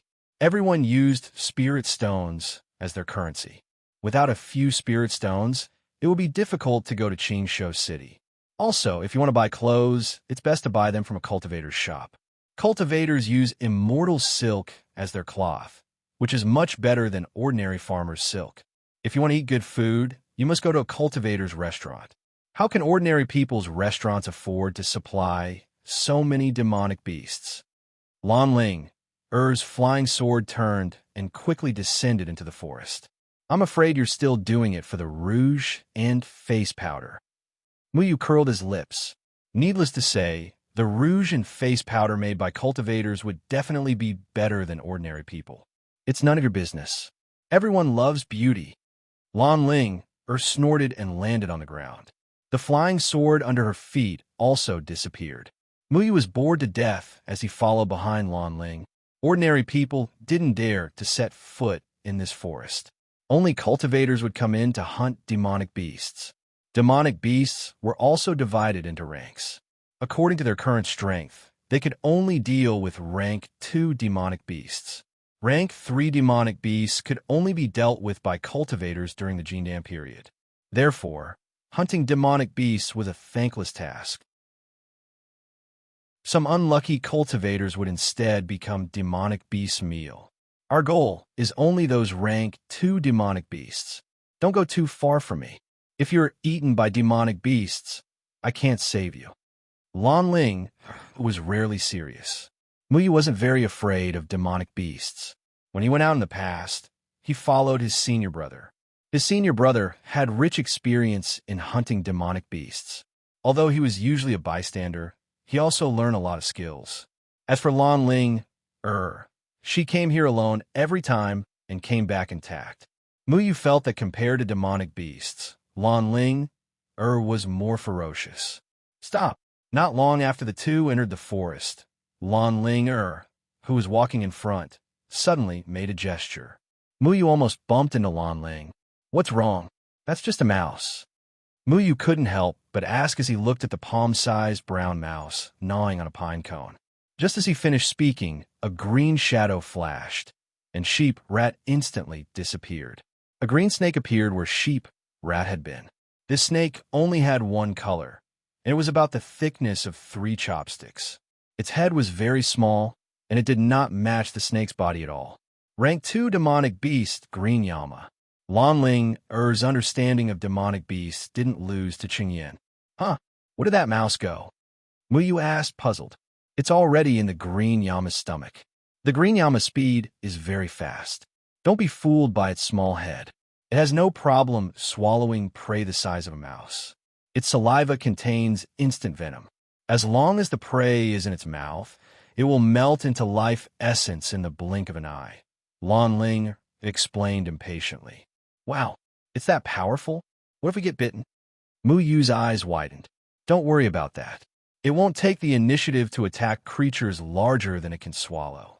However, it's impossible for us to catch it. Its speed is too fast. Just be careful. Lan Ling waved her hand, indicating that they could continue forward. Muyu placed his hand on the tree trunk. Soon, the surrounding trees seemed to come alive. Every tree became Muyu's eyes. Muyu could clearly see the demonic leeches hidden in the grass and the green peaks in the forest. As long as he wanted to, he could even use the branches to catch these demonic beasts. At that moment, a dull, stomping sound suddenly came from the depths of the forest. This sound was like the sound of a horse's hooves, but it was more vigorous. The sound of the horse's hooves was accompanied by a sharp whistling sound. What's going on? Lan Ling asked. It's a flame horse beast. Muyu said according to the feedback. In fact, he could tell even without the trees.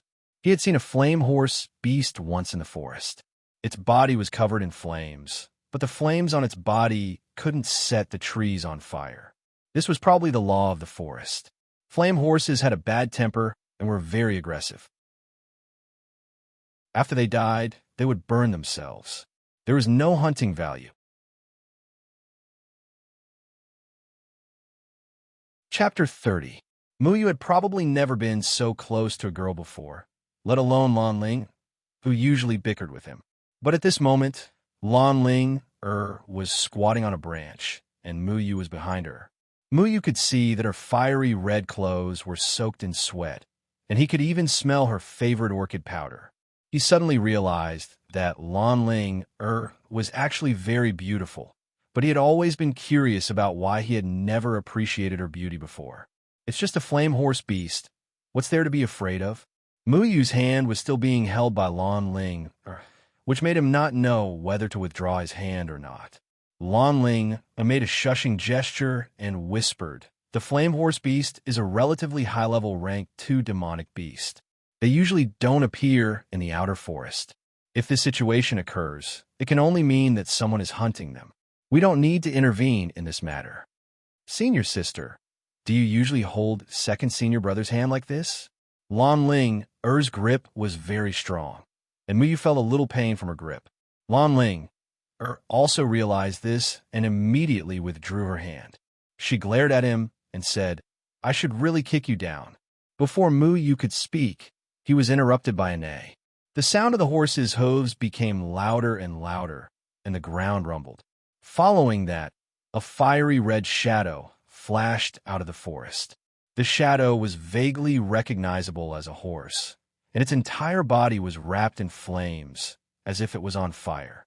The flames burned black hoofprints on the ground, but what was surprising was that the withered leaves beside the black hoofprints did not show any signs of burning. Two figures followed the flame horse beast and appeared in Mu Yu's field of vision. These two people looked to be in their 30s, and their cultivation was extremely extraordinary. They had reached the 9th layer of the Foundation establishment realm. The two of them seemed to have come specifically to hunt down this flame horse beast. However, Mu Yu was still very puzzled, because there was no value in hunting the flame horse beast. After the flame horse beast died, it would self-immolate and turn into a pile of ashes. This flame horse beast is pregnant. Lan Ling frowned and said. Mu Yu also thought of this point. Every night, he would listen to his master talk about various things in the cultivation world, and he also learned a lot. His master had once told him that demonic beasts like the flame horse beast would self-immolate after death, leaving no bones or fur behind. However, a pregnant flame horse beast would be different.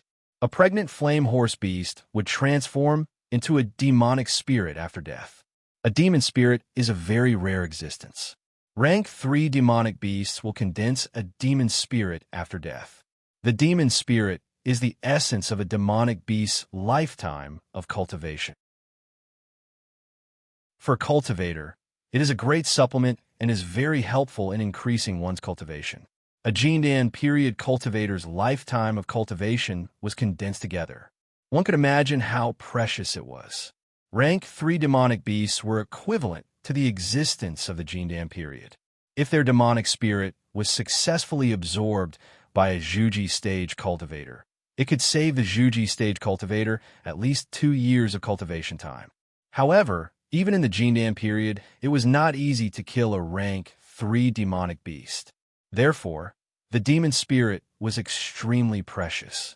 Although the flame horse beast was a rank 2 demonic beast, it could condense a demon spirit when it was pregnant. Therefore, a pregnant flame horse beast became the target of many cultivators. Generally speaking, it was shameful for many people with principles to do such a thing. However, in the cultivation world, there were always people who would abandon their principles for benefits. This also led to a sharp decline in the number of flame horse beasts. Adult flame horse beasts were worthless to cultivators. They did not have a demon spirit and would not leave any fur behind. The problem was that cultivators did not give them the chance to mature. The flame horse beast was obviously injured. From time to time, something like magma would burst out from its body. That was its blood. When the blood splattered on the ground, it only left a few burn marks. Some people said that the flame horse beast was the descendant of the fire Yumon. Perhaps it was true. However, the fire Yumon's intelligence was not lower than that of humans. The reason why demonic beasts were called demonic beasts was because their intelligence was inferior to humans. The two cultivators were at the 9th level of the Foundation establishment stage. Each of them held a dagger that was extremely sharp. They blocked in front of the flame horse beast. The daggers circled in the air and attacked the flame horse beast from time to time. The other person held a glittering golden circle in his hand. It was sometimes big and sometimes small. It blocked the flame horse beast's escape route and was waiting for an opportunity to tie it up. Senior sister, although the flame horse beast is a demonic beast, isn't it too much to kill a pregnant one? Mu Yu was a little angry. No matter what, people should have some principles. If everyone hunted a pregnant flame horse beast for the sake of a demon spirit, then where would there be a shadow of the flame horse beast in the future? Lan Ling shook her head. This is other people's business. We should not get involved. In the cultivation world, the best way to live long is to not meddle in other people's business. No matter what, killing a pregnant flame horse beast is an act of divine retribution. I will not sit by and do nothing. Mu Yu loved life. He loved life. He did not like to hunt demonic beasts. The moment the demonic beast fell, he could clearly feel its life passing away. It was a sad feeling. It was as if someone had sucked the essence out of its body. It made people feel gloomy. In this world where the strong preyed on the weak, he grew up among a group of hunters. He accepted the fact that hunters mercilessly wave their butcher's knife at their prey because hunters needed to survive. If he had to choose between humans and other creatures, then he would choose humans. Every time his big senior brother hunted a demonic beast, he would always turn his gaze elsewhere. He did not like that feeling. If they did not hunt demonic beasts, they would not have enough spirit stones to spend in the city. They would not be able to buy the daily necessities they needed. Therefore, he tacitly agreed to hunt demonic beasts. However, if it was a pregnant demonic beast, then he would not be able to tolerate it. His master had told him that people should follow their own principles and not do anything that offended the heavens. Even when the hunters in the village went out to hunt beasts, they would not do anything to pregnant beasts. Ordinary people knew that if they did something that would end their family line, it would be difficult for them to make a living in the future. You are not allowed to go. Lan Ling firmly held onto Mu Yu's hand. Her cultivation level was higher than Mu Yu's. Mu Yu could not get rid of her for a while. Regardless of whether this is the right thing to do, even if we go down, we will not be able to resist those two people's cultivation. If we go down rashly, not only will we not be able to save the pregnant flame horse beast, we will also put ourselves in danger. Can't you use your brain? We need to think of another idea. However, Lan Ling's idea did not work. Everything came too late. The flame horse beast could no longer hold on under the siege of two cultivators in the 9th celestial layer of Foundation establishment. It looked up to the sky and cried out, as if it was complaining about something. That sound was like a sad elegy in Mu Yu's ears, lingering for a long time. Then there was a muffled sound. The flame horse beast's huge body fell to the ground. It was as if it was knocking on Mu Yu's heart, making Mu Yu's heart skip a beat. The flames on its body seemed to burn even more fiercely, as if it was interpreting its last flame of life. Burning, the flame of life was burning. They burned for a lifetime, and until they died, they would end with the most gorgeous fireworks. Together with the unborn little flame horse beast in its belly, they would burn for the last time. The fetus in the flame horse beast's belly bloomed with a golden light, appearing even brighter. The golden light kept pulsing and finally turned into a rainbow light, gradually dissipating. There was only a pile of ashes and a fist-sized demon spirit left on the ground. There was smoke silently rising from it, illuminating two ecstatic but greedy faces. Lan Ling's mouth was wide open. Normally, she wouldn't be merciful when hunting demonic beasts. However, this demonic beast made her a little speechless. Hunting a pregnant demonic beast for a demonic spirit was something she couldn't do no matter what. She had only judged the situation, but it was already too late. Mu Yu quietly looked at the demon spirit held in the hands of the two cultivators. He imagined that unborn little life, full of expectations, wanted to see this world. However, this world only welcomed it with cold hunters. For the sake of that precious demon spirit, it could not be born successfully. Perhaps not being born was also an excellent thing. At least it would not have to feel the evil of human nature. Was the existence of cultivators really just a fight against the Yumming Devil clan? Chapter 31. Rustling sounds could be heard in the forest. Bird song accompanied by the flapping of wings resounded through the forest. The ashes on the ground were still burning, and the surrounding dead leaves were still dancing in the wind. The demon's spirit was held in the hand of the person holding the golden ring. His expression was very excited. He must have finally obtained a demon spirit that could only be obtained by cultivators during the Jindan period. It was such a precious treasure. With this demon spirit, breaking through to the Jindan period was just around the corner. He was very excited, but he let down his guard. When he reacted, a bloody sword tip suddenly protruded from his chest. The young man holding the short sword had unknowingly circled behind him. The short sword was aimed at his chest and mercilessly pierced through his body. Junior brother Li Yuan, that person never thought that his junior brother would suddenly attack. How could this be? He had a deep relationship with his junior brother, and he usually took care of him. When he obtained this demon spirit, he naturally took it for himself. He thought that his junior brother would definitely not have any objections, but he did not expect that he would be greeted with a cold short sword.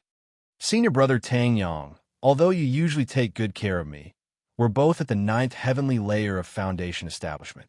I'm sure we both know that without this demon spirit, it would be extremely difficult to break through to the gold core stage. I don't want to wait, so I can only wrong you.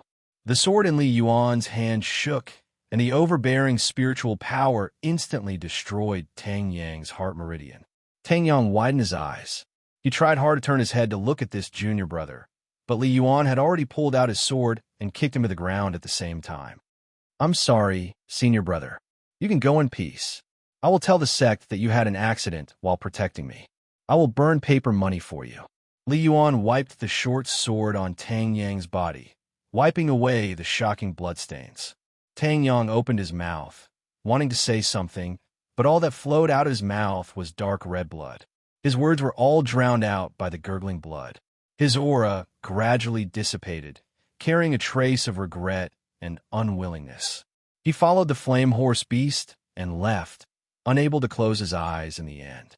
Another life was lost. The person who was originally lively had become a cold corpse in the blink of an eye. For the sake of benefits, he would do anything to kill a pregnant flame horse beast.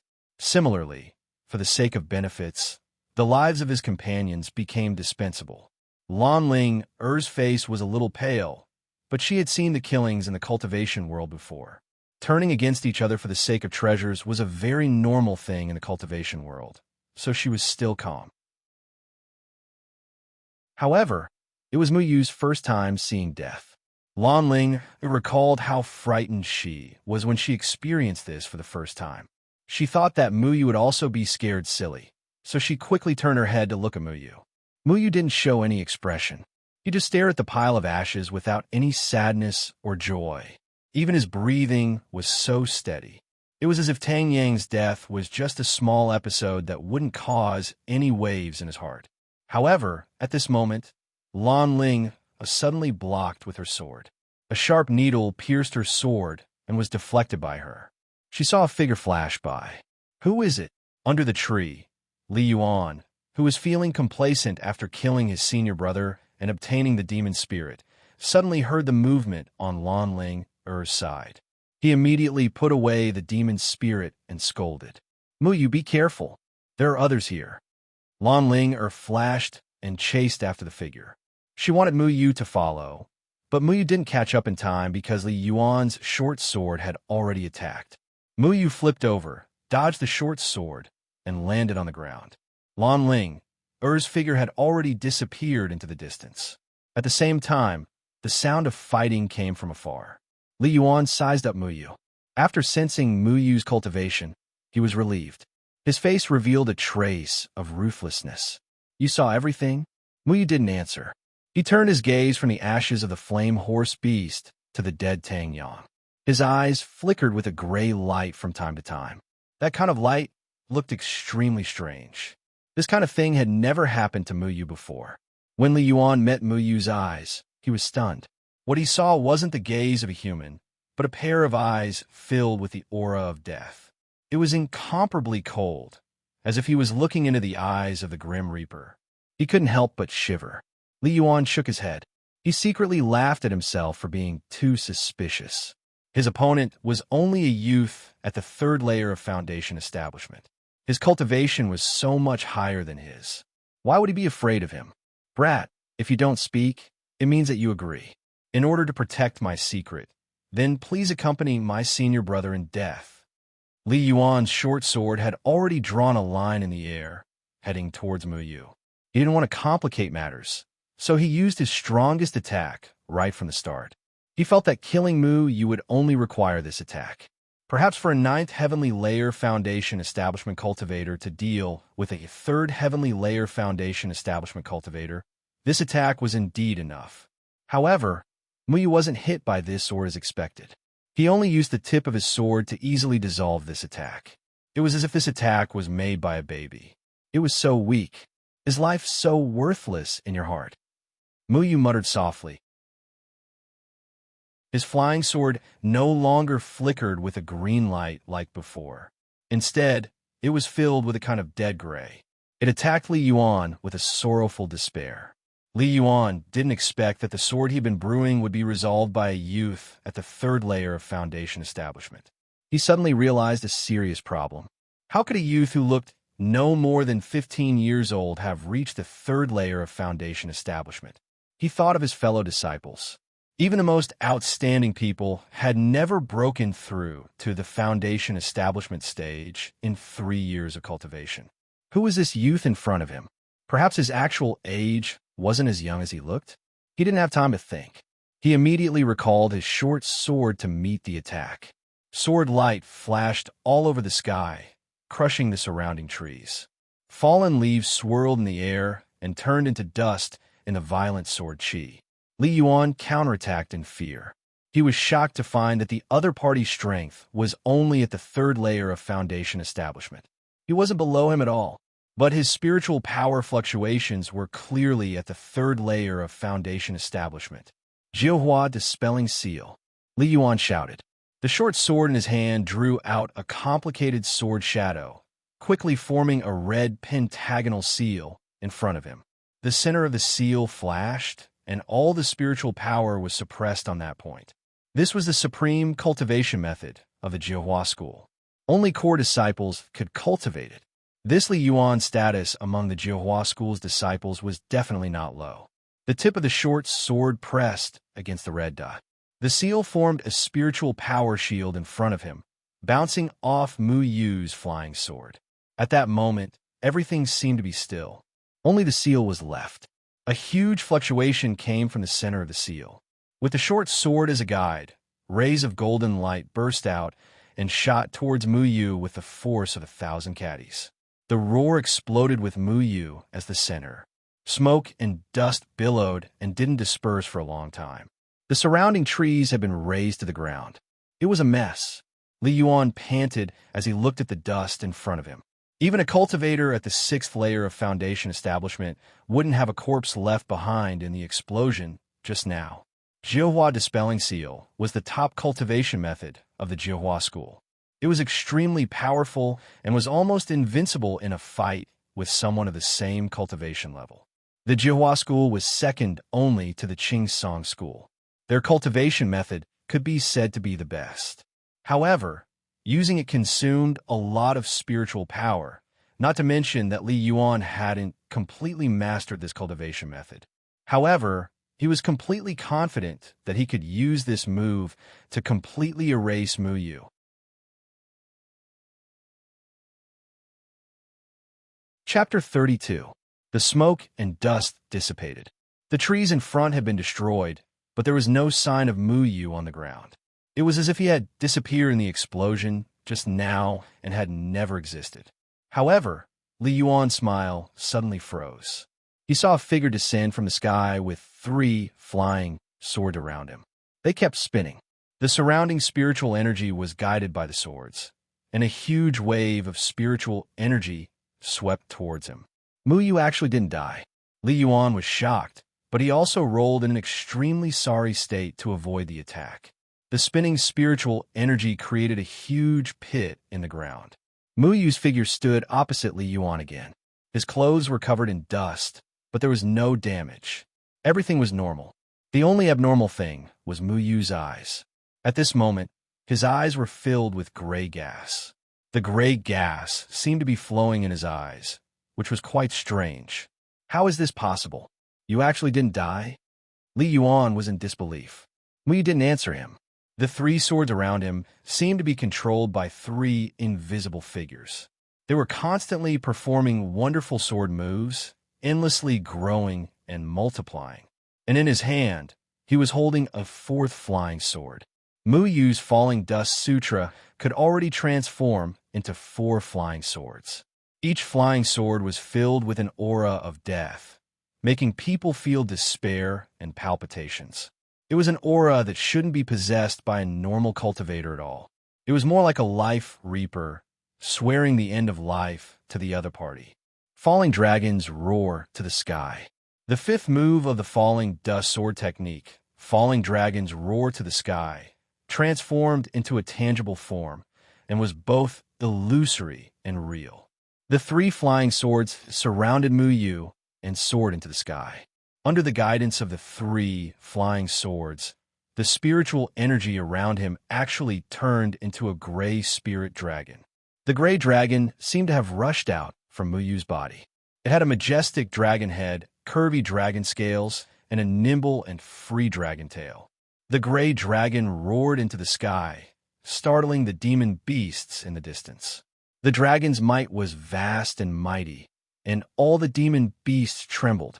The gray dragon's eyes were also a strange gray color. Gray gas flowed in its eyes. It opened its mouth and spat a gray dragon's breath at Li Yuan. Li Yuan wanted to dodge, but he realized that he couldn't move. He could only let the domineering dragon breath hit him. A deep wound appeared on his chest. Blood splattered as he flew backward. However, Mu Yu followed him like a shadow. He held the fourth flying sword in his hand and coldly stabbed it towards Li Yuan's heart. Life seemed to be dissipating in the body of a cultivator. If you don't respect life, then you don't have a right to enjoy life.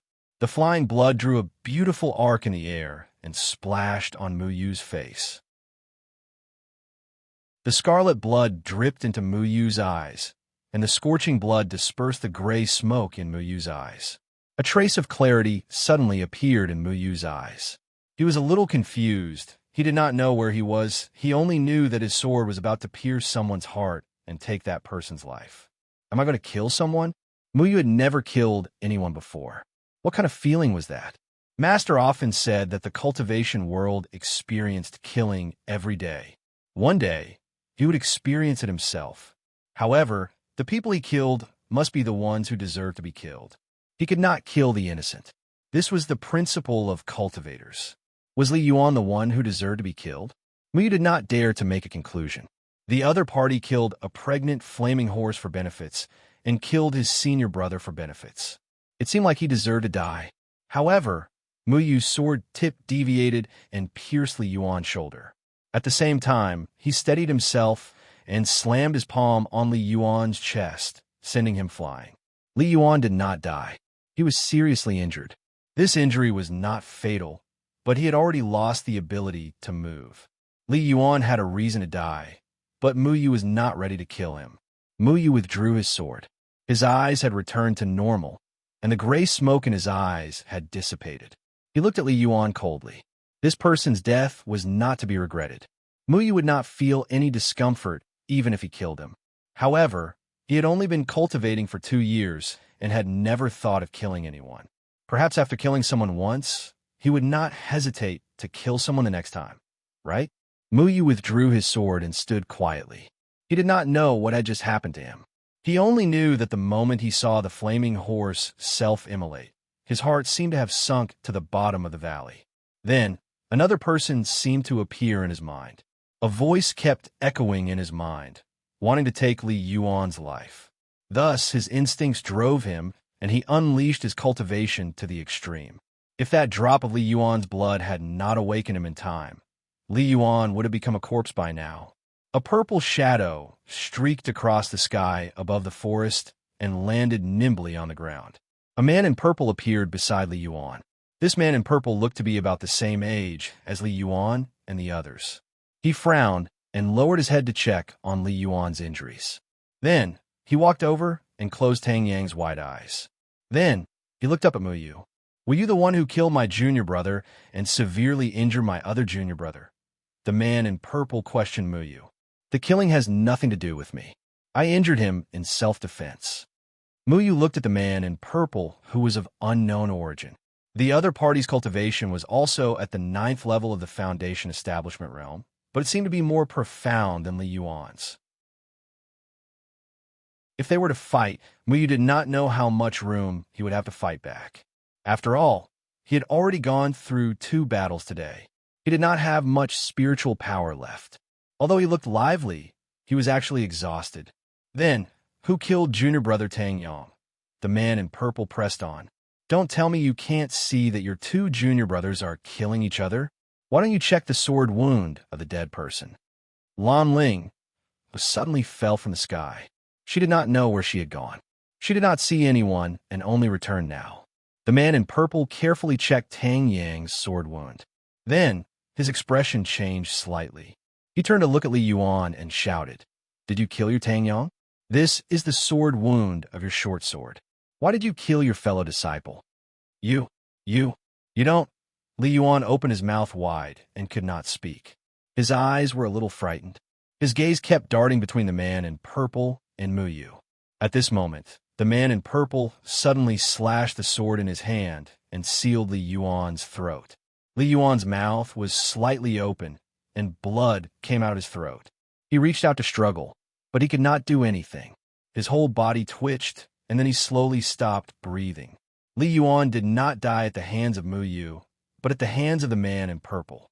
Killing your fellow disciple is a crime punishable by death. This is the rule of our Jiahua school.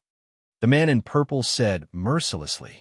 He raised his voice, as if deliberately saying this for Mu Yu and Li Yuan to hear. Lan Ling wanted to say something, but the other party seemed to be cleaning up the sect. It was not good for outsiders to interfere in this kind of thing. Mu Yu frowned. He did not expect the man in purple to be so decisive.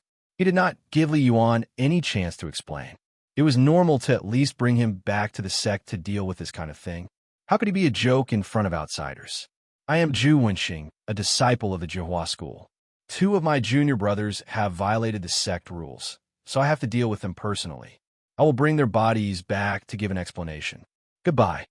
Zhu Wenxing, who was dressed in purple, cupped his hands and said. Then, he held a corpse in each hand and disappeared into the forest in a flash. Senior sister, where did you go just now? Mu Yu asked after a long time. Lan Ling looked at Mu Yu and found that Mu Yu was fine. Then, she pointed and said, "Didn't you know that someone attacked us just now? But it's a pity that she ran away." The other party was a woman. Her cultivation was not as good as mine, but she ran away very fast. How infuriating. Are you okay? How did that Li Yuan get injured so badly? Did he hurt himself because he blamed himself for killing his fellow disciples? I injured him. He wanted to kill me to silence me, but he couldn't beat me. A wave of tiredness suddenly attacked Mu Yu. The 2 fights today had consumed a lot of his spiritual power. He felt a little dizzy, and a sense of powerlessness filled his body. You did it? Who are you trying to fool? The other party was in the 9th layer of Foundation Establishment, and you are only in the 3rd layer of Foundation Establishment. It is natural for me to beat him up like that. You? Hey, what's wrong with you? Don't scare me. Before Lan Ling finished speaking, Mu Yu's body suddenly tilted and fell onto Lan Ling. Lan Ling caught him in time. You unlucky guy. I told you that bringing you out would be a burden. Lan Ling angrily helped Mu Yu up. She carefully checked him and found that Mu Yu had only fainted. Only then did she feel relieved. Looking at the night sky, she thought that would be troublesome to bring an unconscious guy along. This was the demonic beast forest, and they couldn't just rest. She thought for a while, then used her flying sword and soared into the sky with Mu Yu. Brother, did you get the demon spirit? On one side of the demonic beast forest, a purple-clothed woman was beside Zhu Wenxing. The 2 of them were wearing the same clothes. The purple-clothed woman looked slim and elegant, but her chest was moving up and down as if she had gone through a battle. The purple-clothed man's eyes flashed with a strange light. He kept searching Tang Yang's body and broke the storage array in Tang Yang's sleeve. Dozens of scattered spirit stones rolled on the ground, but they didn't arouse his interest.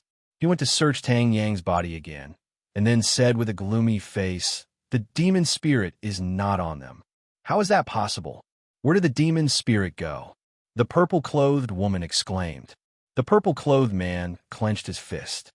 I don't know, but I'm afraid it has something to do with those 2. Why didn't you take down that girl? The purple-clothed woman gritted her teeth. That girl isn't simple. I'm not her opponent at all. What do we do now? If this matter isn't handled well, we'll be in big trouble. These 2 people died here, and one of them died in your hands. It won't be easy to explain. This matter is indeed very troublesome. In order to shut Li Yuan's mouth, I had no choice but to kill them in front of him. But in the end, it was all for naught. I didn't get the demon spirit and even got myself into trouble. I can't take this lying down. The purple-clothed man's face was ashen, as if water could be wrung out of it.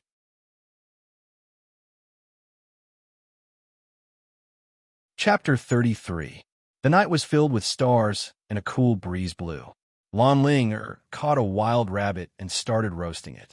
Muyu was lying on a stone slab, not far away, still unconscious. The two of them were currently at the bottom of a small hill. Lan Ling was roasting the rabbit swiftly. She usually did this quite often. To be honest, everyone had done it secretly before. Because Shu was always fighting to cook, and his meals were a disaster, everyone would often secretly go down the mountain to catch some pheasants and roast them. After doing this many times, their cooking skills would naturally improve. So the question was, why didn't Shu's cooking skills not improve after so many years? This might be the falling dust sex mystery. Muyu finally opened his eyes. He had slept for a long time and hadn't eaten anything today. They didn't dare to touch the dry rations Shu gave them, so they had been hungry for a day. They were supposed to reach Qingshou City in the afternoon, but because of Muyu, they found a temporary place to stay in the wild. "You're awake?" Lan Ling, reluctantly, threw half a rabbit to Muyu. Muyu took it and took a bite. It tasted pretty good. "Sorry to have dragged you down." Muyu actually didn't want to be polite with Lan Ling, but that was another matter. During the time he was unconscious, Lan Ling was the one taking care of him. He really didn't have anything to say about it. "I knew it wouldn't be a good thing to come out with you." Lan Ling snorted. "In the past, when I came out with second senior brother, only I would cause trouble for him. Second senior brother has always been the one to clean up the mess for me. Actually, you're quite cute when you don't mention second senior brother." Muyu had recovered more than half of his strength and was in a good mood. Although so many things had happened during the day, now that he thought about it, it didn't seem that bad. "You don't want to mention second senior brother, because second senior brother is much more powerful than you." Lan Ling didn't forget to attack Muyu. Muyu bit the rabbit's leg hard before saying, "I said that I beat that Li Yuan up like that, but you didn't believe me. And I didn't believe you when you brought up second senior brother's theories every day." Lan Ling snorted again and ate her rabbit silently. The atmosphere became very quiet again, and no one felt awkward. The quarrel between the two would always end on bad terms, and Muyu was already used to it. After a long while, Lan Ling suddenly broke the silence. "Second senior brother won't allow that to happen. What happened? Did I fly too low and accidentally enter someone else's canyon? Or did I beat someone up?" Muyu spat out a piece of bone and took out a handful of salt from his heaven and earth sleeve and sprinkled it on the remaining meat. Usually, when he went out to eat secretly, he would still prepare such seasonings. Nothing good comes out of dog's mouth. Lan Ling glared at Muyu. Muyu spat out another piece of bone very innocently. "You didn't roast an elephant for me to eat. Why would I spit out ivory?" Lan Ling pretended not to hear Muyu's words and continued. "Second senior brother won't allow anyone to hunt a pregnant flame horse beast. You're giving advice in hindsight. You won't even let me do this better than second senior brother?" Muyu felt helpless. "I really should let the flame horse beast burn you to death." Lan Ling was furious. "All right, I know that your second senior brother is good at everything. But can you at least tell me about second senior brother? What happened to him?"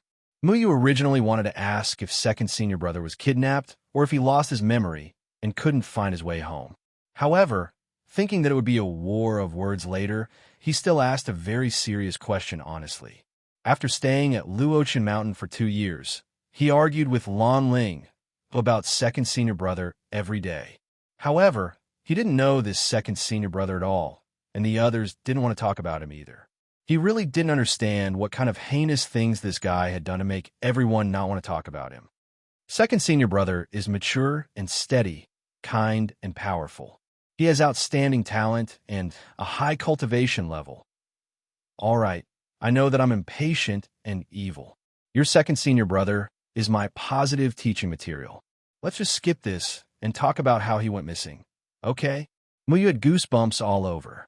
This was obviously the evaluation of a young girl who admired a male god.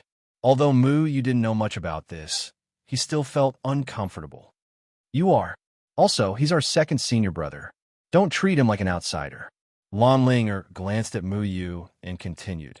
One day, he said that something was calling him and that he wanted to pursue his own path. Then, he left without saying goodbye. Yu pricked up his ears and continued to listen, but it didn't speak for a long time. Yu asked in surprise, "That's it? I can tell you about second senior brother's daily life. He's quick-witted, has outstanding talent, and strong comprehension ability.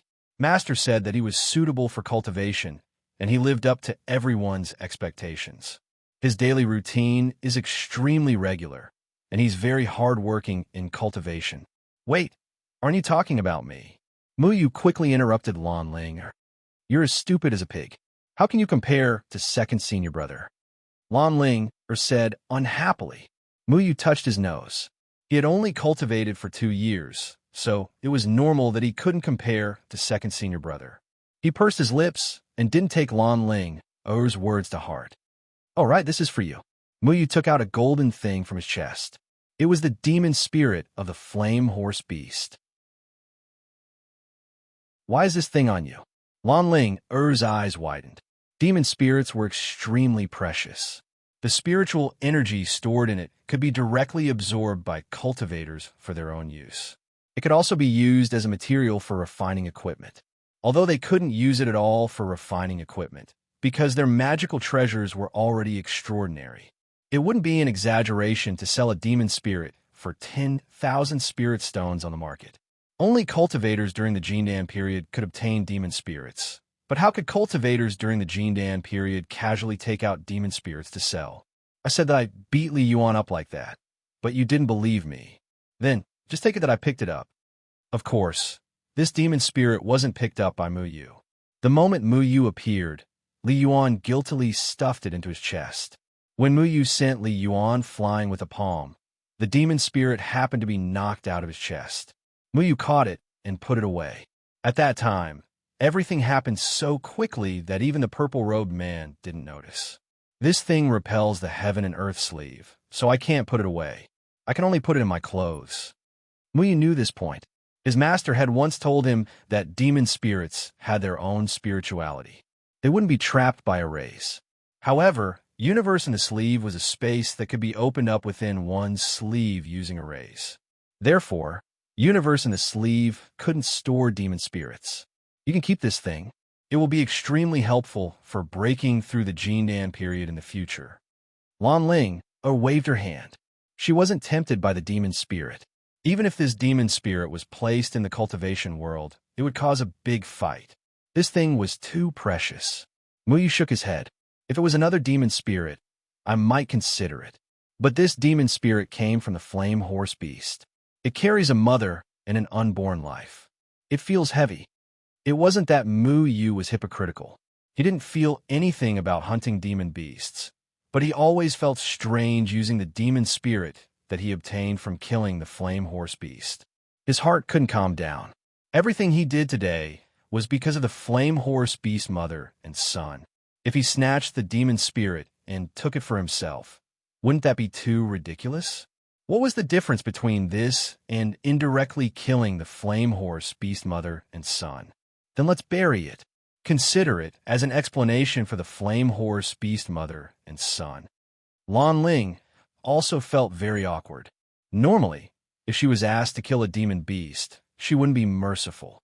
But facing a pregnant flame horse beast, she definitely couldn't do it. There will always be demon beasts with a keen sense of smell. If we don't bury it deep enough, it will be ruined. Let's go back and see how Master will deal with it. Yu put the demon spirit back in his arms. It was late at night, and the two had finished eating the rabbit in their hands. Linger lay on the side and fell asleep, while Yu was still warming himself by the fire. Yu threw a dead branch into the fire. He looked at the burning flames, and his thoughts drifted to Yaman. The purpose of the cultivator's existence was to destroy Yaman. Yaman could control fire, wood, earth, metal, and water. Although humans couldn't control these things, they knew how to use them. The cultivators could even use their spiritual power to roll up leaves and stones to fight. Many magic treasures were made of precious metal materials, including flying swords. Muyu suddenly thought that if the cultivators and Yumon were to fight one day, would the flying swords be able to be used? Perhaps there would be some countermeasures when the time came. Humans couldn't live without these things. Why would they fight to the death with Yumon? Everything in the world seemed to have a counterbalance. Muyu could control wood, so fire could destroy wood. But I don't feel sorry for the death of this dead branch at all. The dead branch in Muyu's hand suddenly sprouted a new bud. He liked trees, but when the tree was burned by fire, he didn't feel anything. Humans always lived in all kinds of contradictions, and some contradictions couldn't be explained clearly. He shook his head, and the dead branch's new bud disappeared again. Then, he threw it into the fire. Muyu turned his head and looked at Lan Ling, who was sleeping soundly. The moonlight shone on Lan Ling, body. She looked so holy that Muyu was a little dazed. He often argued with Lan Ling. It was rare to see Lan Ling sleeping so peacefully in front of him. If they didn't argue, Lan Ling was still very kind. She treated everyone in the sect very well, except for Muyu. Muyu thought again. If it wasn't for that mysterious second senior brother, who he didn't even know what he looked like, maybe he and Lan Ling would be like siblings. Lan Ling, eyelashes were very long. She looked very lovely. Muyu had never noticed this. He smiled. He was actually very happy to argue with Lan Ling, because it was only at this time that Lan Ling would talk to him. Muyu suddenly hoped that this night wouldn't pass. He just looked at the quiet Lan Ling. Without second senior brother's existence, it was just him and Lan Ling. This was also quite good. He shook his head and dispelled this thought. She was the senior sister who couldn't forget second senior brother. He didn't need to think too much. With her character, probably only a mysterious man like second senior brother would like her. Muyu's heart beat happily. Before going down the mountain, he thought that he would be annoyed to death by Lan Ling. After going down the mountain, Lan Ling mocked him everywhere, but didn't directly leave him behind. At this moment, Lan Ling fell asleep in front of him without any vigilance. She wasn't worried at all that Muyu would do to her. This feeling of being trusted made Muyu feel inexplicably happy. Lan Ling smacked her lips, turned over, and continued to sleep.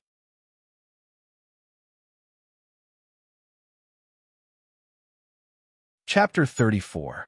Muyu didn't sleep the whole night. The next day, he yawned and parted ways with Lan Ling. Qingshou City was in a different location from Flowing Water Village. Lan Ling was in a hurry to go to Qingshou City. She sneered and told Muyu to be careful and not embarrass the Falling Dust sect. She also told Muyu to go to Qingshou City 3 days later to find her. Muyu and Lan Ling bickered for a while before turning on the road to Flowing Water Village. Flowing Water Village was still so peaceful. A clear river surrounded the village, supporting this cute village. Muyu flew all the way and looked down at the village from the sky. It was quite interesting. He landed not far from the entrance of the village. There was another statue at the entrance of the village. There were 2 statues in total. Muyu smacked his lips. Needless to say, the new statue should be of him. Thinking of this, he felt a little uneasy. He remembered that village chief Old Bu had hired a sculptor to make the first person to become an immortal master in 10 years into a person with bulging eyes and a slanted nose. He felt that he might not be able to escape this misfortune. Muyu walked closer and took a look. The stone in his heart fell to the ground. Luckily, village chief Old Bu had hired a more skilled one this time. Although it was still ambiguous, at least it didn't look too bad.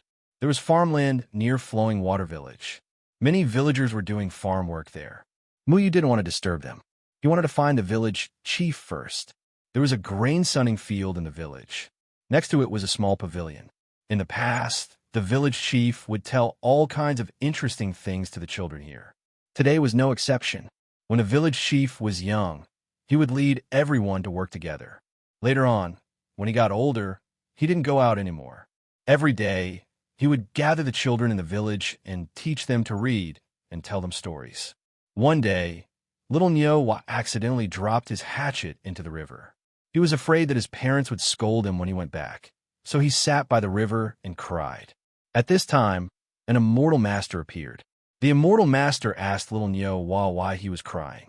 Little Nyo said that he had dropped his chopper into the river. He was very scared, so he couldn't help crying. The immortal master asked Little Nyo to stop crying. Then, the immortal master fished out a hatchet made of silver from the river and asked Little Nyo if it was he who dropped it. Little Nyo shook his head.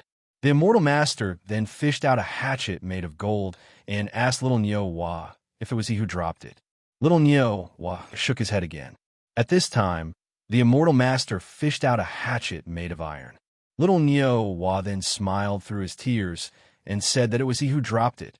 When the immortal master was happy, he took Little Nyo as his disciple. What kind of inspiration can you guys get from this story? Village head Old Boo sat on a stool and waved his palm leaf fan as he asked the dozen or so children. Mao, who was sniffing his nose, said impatiently, "Grandpa Village head, why doesn't Little Nyo go and get the chopper himself? He doesn't know how to swim, but that's not the point." The village chief said, "But I knew how to fish in the river when I was 3 years old. Everyone in our village knows how to swim. Why doesn't he learn how to swim?" Mao also said, "He just happened to have a leg cramp that day, so he couldn't swim. That's not the point. The point is, what's the point of this story?" The village chief was a little helpless. "Why did Little Nyo bring the chopper to the river? My mother said that only adults can use the chopper. Children can't touch it," Yadin said. "That's right. My father said that if I touch the chopper, he'll break my legs," Mao continued. The village chief said with a headache, "Little Nyo is an adult now. He can use the chopper. He's already an adult, yet he's still crying. Shame on him." Hua stretched out her index finger and drew a line on her face.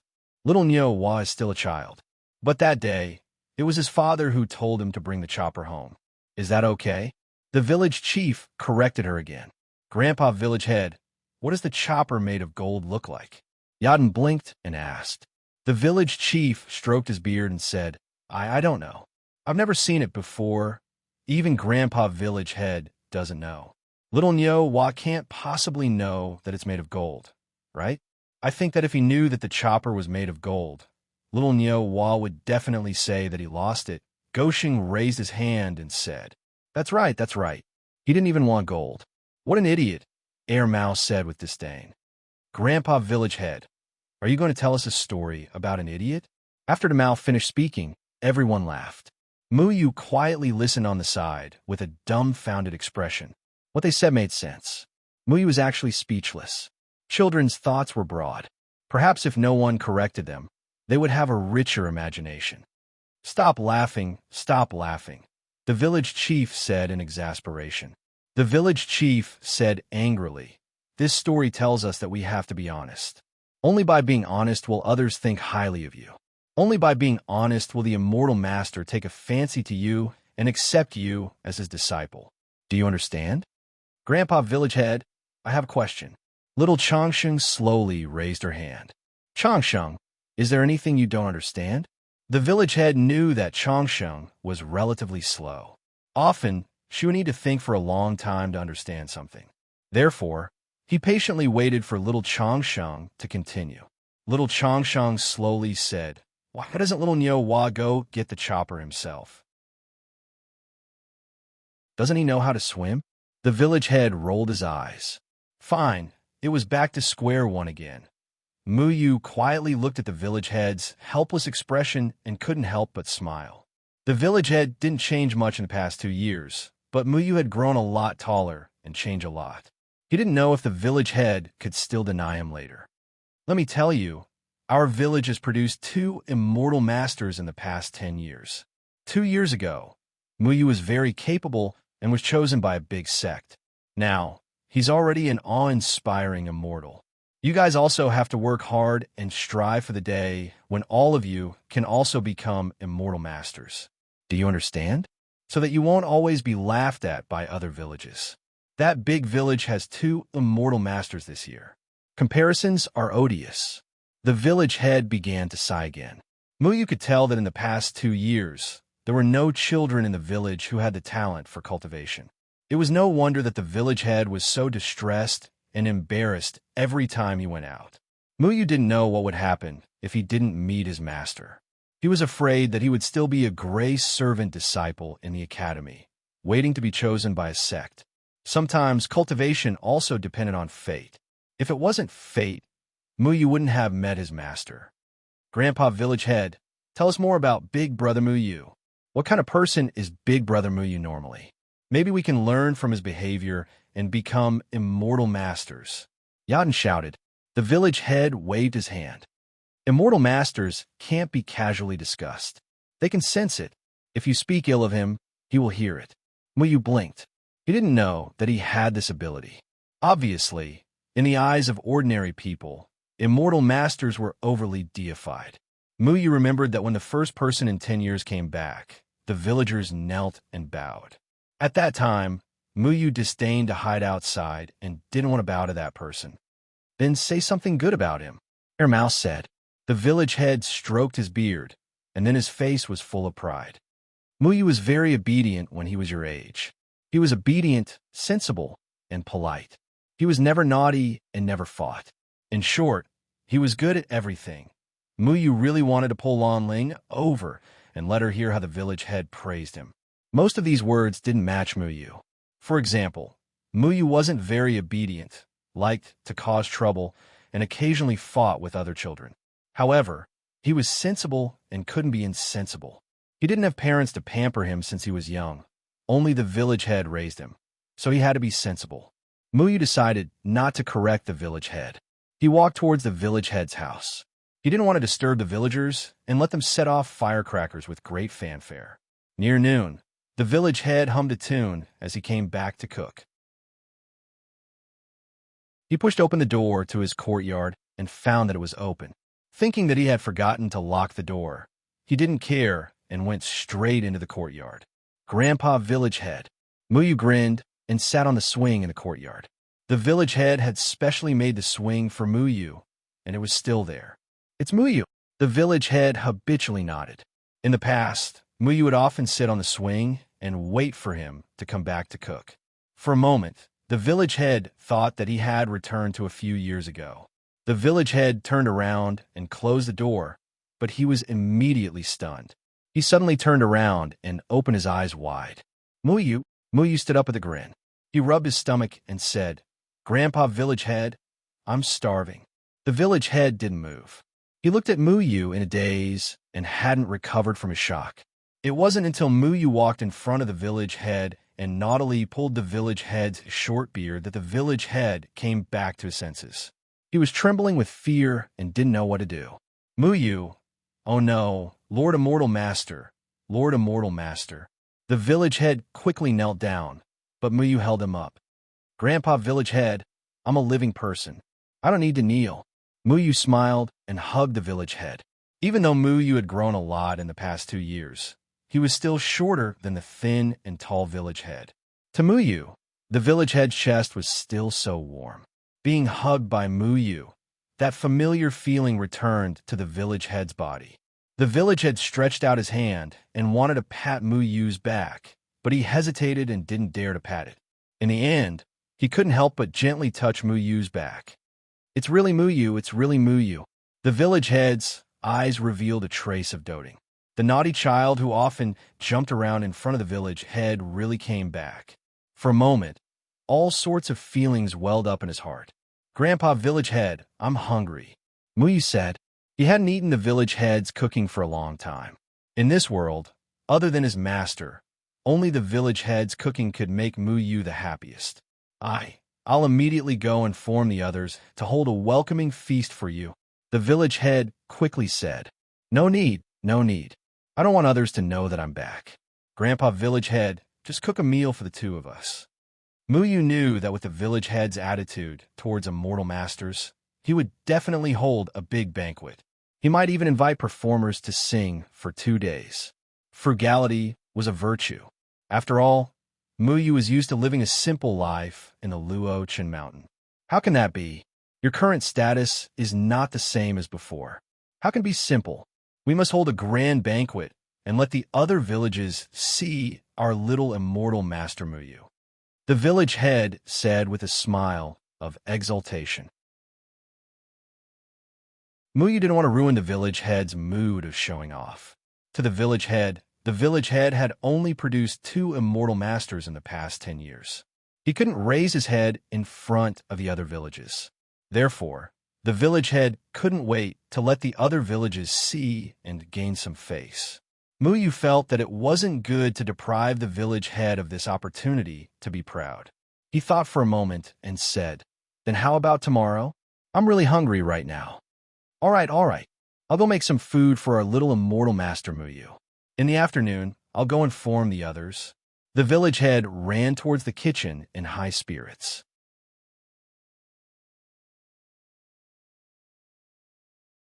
Chapter 35. The village chief took out the cured meat that he was usually reluctant to eat, and even took out the wine that he had hidden for many years. Later on, he remembered that Muyu did not drink, so he put the wine away. Eat more. The village chief cautiously stood at the side and kept saying. He did not sit down, as he felt that he did not have the qualifications to sit and eat with the immortal master. He was a little annoyed that the room was not very clean. If he knew that Muyu was coming back, he would have tidied it up a month ago. Muyu spent a lot of effort to persuade the village chief to sit down. "Grandpa village chief, there is no need to be so formal. I'm still that little Muyu. You are treating me as an outsider." No, I will sit. Only then did the village chief sit beside Muyu. Seeing Muyu wolfing down the food, he thought of the little Muyu who often came to freeload. He was happy and no longer restrained. He knew that even though Muyu became a high and mighty immortal master, he did not have the attitude of looking down on others. He was still so respectful to the village chief. There was no need to mention how proud he was in his heart.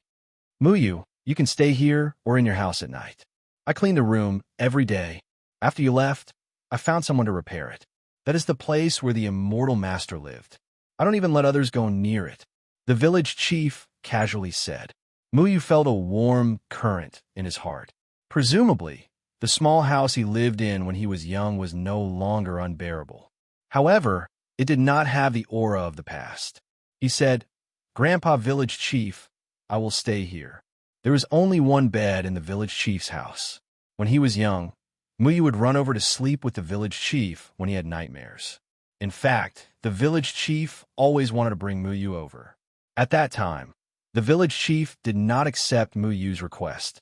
Even though he usually did not say it, the village chief knew that the reason why Muyu always stayed in his small broken house was because he hoped that one day his mother would come back. However, after so many years, Muyu's mother was still nowhere to be seen. "Okay, then I'll go and pack up later. I'll just sleep on the ground," the village chief said. Muyu shook his head. How could he bear to let the village chief sleep on the floor? "But we'll talk about it at night." The village head couldn't wait to run out to prepare a welcoming dinner for Muyu. It was estimated that many villagers would run over to greet him soon. Everyone was very enthusiastic. Muyu didn't need to think to know this. As expected, the village head had already spread the news of Muyu's return to the village in a short period of time. Many people crowded around the village head's courtyard, fighting to be the first to see Muyu. Some people had just rushed back from the fields, not even putting down their farming tools. These were all kind villagers who had helped Muyu before. Muyu could only walk out and greet them in a friendly manner. "Muyu, it's really Muyu." Aunt Wong had a basket in her hand. The basket was filled with vegetables. She should have just returned from picking vegetables. Yeah, he's now an immortal master. Uncle Chien was still carrying a hoe. "Hello, everyone. Is Aunt Wong well?" Muyu asked politely. Good. Aunt Wong smiled happily. She quickly said to the people beside her, "Immortal Master is greeting me. Immortal Master is greeting me." Muyu was helpless. He greeted everyone one by one. He originally only wanted to shake hands with Uncle Chien. In the end, everyone squeezed over to shake hands with Muyu. To them, shaking hands with an immortal master was a very honorable thing. "My hands are stained with immortal energy. I'll never wash them for the rest of my life." Uncle Chien excitedly covered his hands that were still stained with dirt. He was afraid that the immortal energy would run away. Muyu didn't know what to say. Ordinary people held cultivators too high and respected them like gods. He didn't know if it was good or bad. Only cultivators knew that the so-called gods didn't exist. They didn't deserve to be called gods. Other than being able to cultivate their own spiritual energy, they also had various needs like ordinary people. Cultivators had such a high status in the eyes of ordinary people. It was no wonder that the grace service disciples in the academy were unwilling to return to being ordinary people. The villagers all looked at Muyu with reverence. They only dispersed when the village chief shouted and ran over to get everyone to prepare for the celebration. Muyu, tell these kids about your experience of becoming an immortal. Enlighten them. The village chief pointed at the group of naked kids and said, Experience of becoming an immortal? What's that? Muyu didn't know. However, the village chief had already left. Instead, those kids ran over happily. Muyu Gij, is it so fun to be an immortal? Can immortals transform? Immortals can fly. Muyu Gij, show us how to fly. Muyu Gij, do immortals need to eat? The kids weren't afraid of immortals. They happily surrounded Muyu and asked him all kinds of questions. Muyu finally understood how patient the village chief was when dealing with kids. Kids' questions were always strange. Then, he remembered that he wasn't that old. In the past, when he asked the village chief questions, he probably annoyed the village chief to no end. I don't know if immortals can fly, but I can fly. Muyu waved his hand, and the flying sword arrived at his feet. Muyu floated in the air in the courtyard.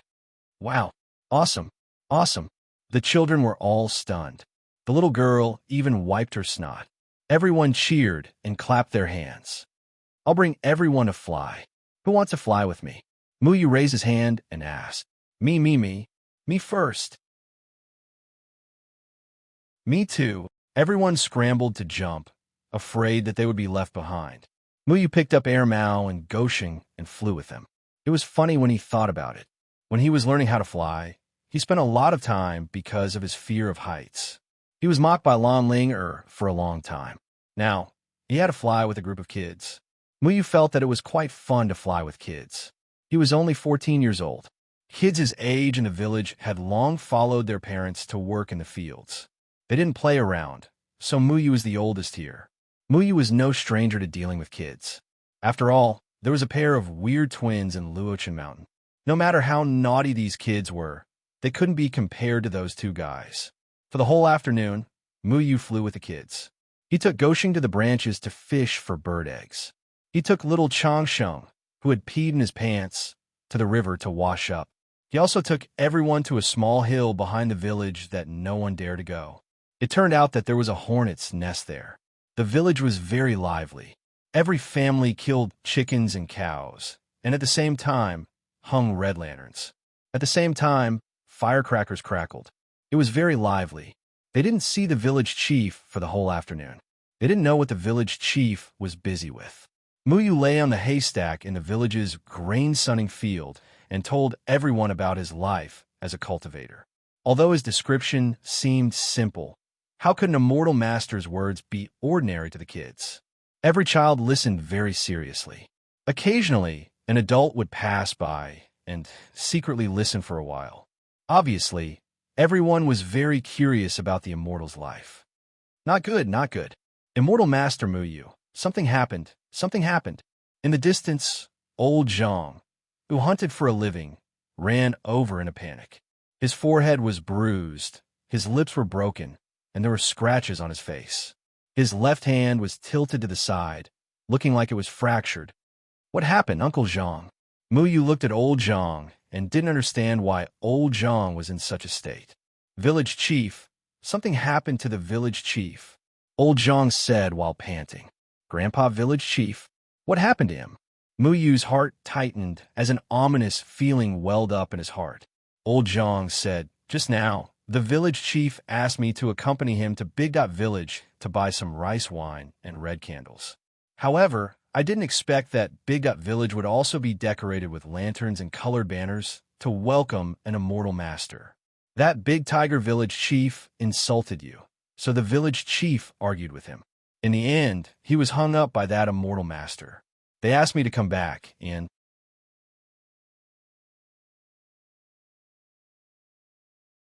Chapter 36. The Dian village was a famous village nearby. Every year, there would be at least 2 children who could cultivate, which made the other villages very envious. Not to mention, the son of the Dian village's chief, Dahu, was accepted as a disciple by the Qing Song School, the #1 sect in the cultivation world, 2 years ago. His outstanding talent was spread to the ears of mortals, which made Dahu show off in front of the other village chiefs. Everyone spoke to him respectfully. On this day, it was not Dahu's son, Xiaohu, who returned to the village. Instead, it was Yin, another disciple of the Jihua school, who returned home to visit his family. Jihua school was second only to Qing Song school. Muyu even fought with Li Yuan from Jihua school yesterday. No matter which immortal master returned home to visit their family, every village's custom was to decorate with lanterns and decorations, making it very lively. When village chief Old Bu and Old Zhang went to the Dian village to buy rice wine, they unexpectedly met Dahu. Dahu proudly praised his immortal master. Then, he heard from village chief Old Bu that his immortal master, Muyu, was also back, so he specially came to their village to buy some wine. Dahu did not like village chief Old Bu's proud expression when talking about Muyu. He already knew from his son that Muyu from Flowing Water Village had low talent and was a servant disciple of the school. Therefore, he deliberately insulted Muyu in front of village chief Old Bu. Village chief Old Bu was so angry that he ignored his old age and wanted to fight with Dahu. Dahu naturally took care of village chief Old Bu, and Old Zhang was also taken down by others. The two were brought to Jihua School's immortal master. Yin from Jihua School casually hung up village chief Old Bu and asked Old Zhang to go back and find Muyu. He wanted to humiliate Muyu in front of everyone. After all, servant disciples were servants for disciples of other sections. The bigger village was indeed rich. They welcomed the immortal masters with great grandeur. Because many immortal masters went out of the village, Dahu specially built the immortal welcoming platform. The immortals' welcoming platform was located in the center of the Big Dot village. It was a high platform paved with bluestone slabs, and a palace-like pavilion was built on top of it. The eaves of the pavilion were carved with 4 golden dragons, and the high platform was covered with a red carpet. In the center of the pavilion was a wide chair carved with heavy wood. This chair was called the Immortals' Welcoming Chair. All the immortal masters who returned to the village to visit their relatives would sit on this Immortals' Welcoming Chair. Every year, when the immortal masters came to the village to test the children's talents, they would also do so here. At this moment, a young man around 20 years old was lazily sitting on a chair to welcome the immortals. Behind him were 2 beautiful girls who were massaging his back. Under his feet was a luxurious wooden basin filled with clear water. The water was sprinkled with fresh flowers. There was also a middle-aged man at his feet who was helping him wash his feet. This middle-aged man was a famous doctor. His massage technique was superb.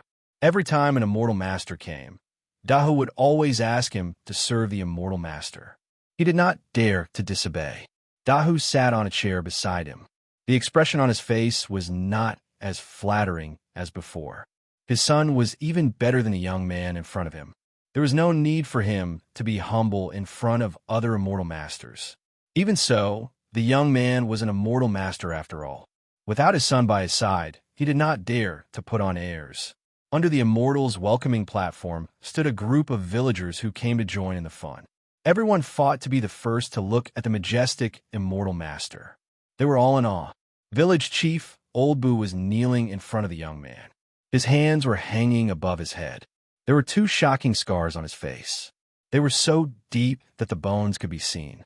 His short beard was also stained with dried blood. He looked dispirited and had suffered a lot. A servant disciple dares to be arrogant in front of me? The servant disciples of the academy are becoming more and more unruly. Yin touched his fingernails and said lazily, "You treat him like a treasure, don't you? Then I'll let him drink the water that I wash my feet in front of you. I'll let you know that in the cultivation world, There are different levels of cultivators, and he can only be considered the lowest level. My Muyu is not a servant disciple. Village chief Old Bu could barely open his eyes. How could an old man like him endure this kind of suffering? Even so, he still tried his best to believe that Muyu is not that bad. Muyu was such a kind child. Even if he became an immortal master, how could his cultivation be bad? Your flowing water village is a poor village. In the past 10 years, there has only been one person who can cultivate, right? That person is actually a servant disciple with the lowest status. How ridiculous! Servant disciples are specialized in serving the disciples of famous sects like us. They are our servants. Yin shook his head. He was a disciple of Jiahua school. Even though he was not as good as Song school, he was much more confident than the disciples of other sections. Naturally, he looked down on the disciples of other sections. Not to mention that he was a servant disciple who was not even accepted by other sections. He was actually praised to the sky by mortals, which made him a little unhappy. Immortal Master, there's no need to lower yourself to their level, Dahu said from the side. Yin nodded slightly. Uncle, don't worry. As long as you let this old man and that kid drink the water later, I won't make things difficult for them. Yin shook the water in the basin with his feet. He liked to go home and visit his family because in the eyes of mortals, immortal masters were unattainable.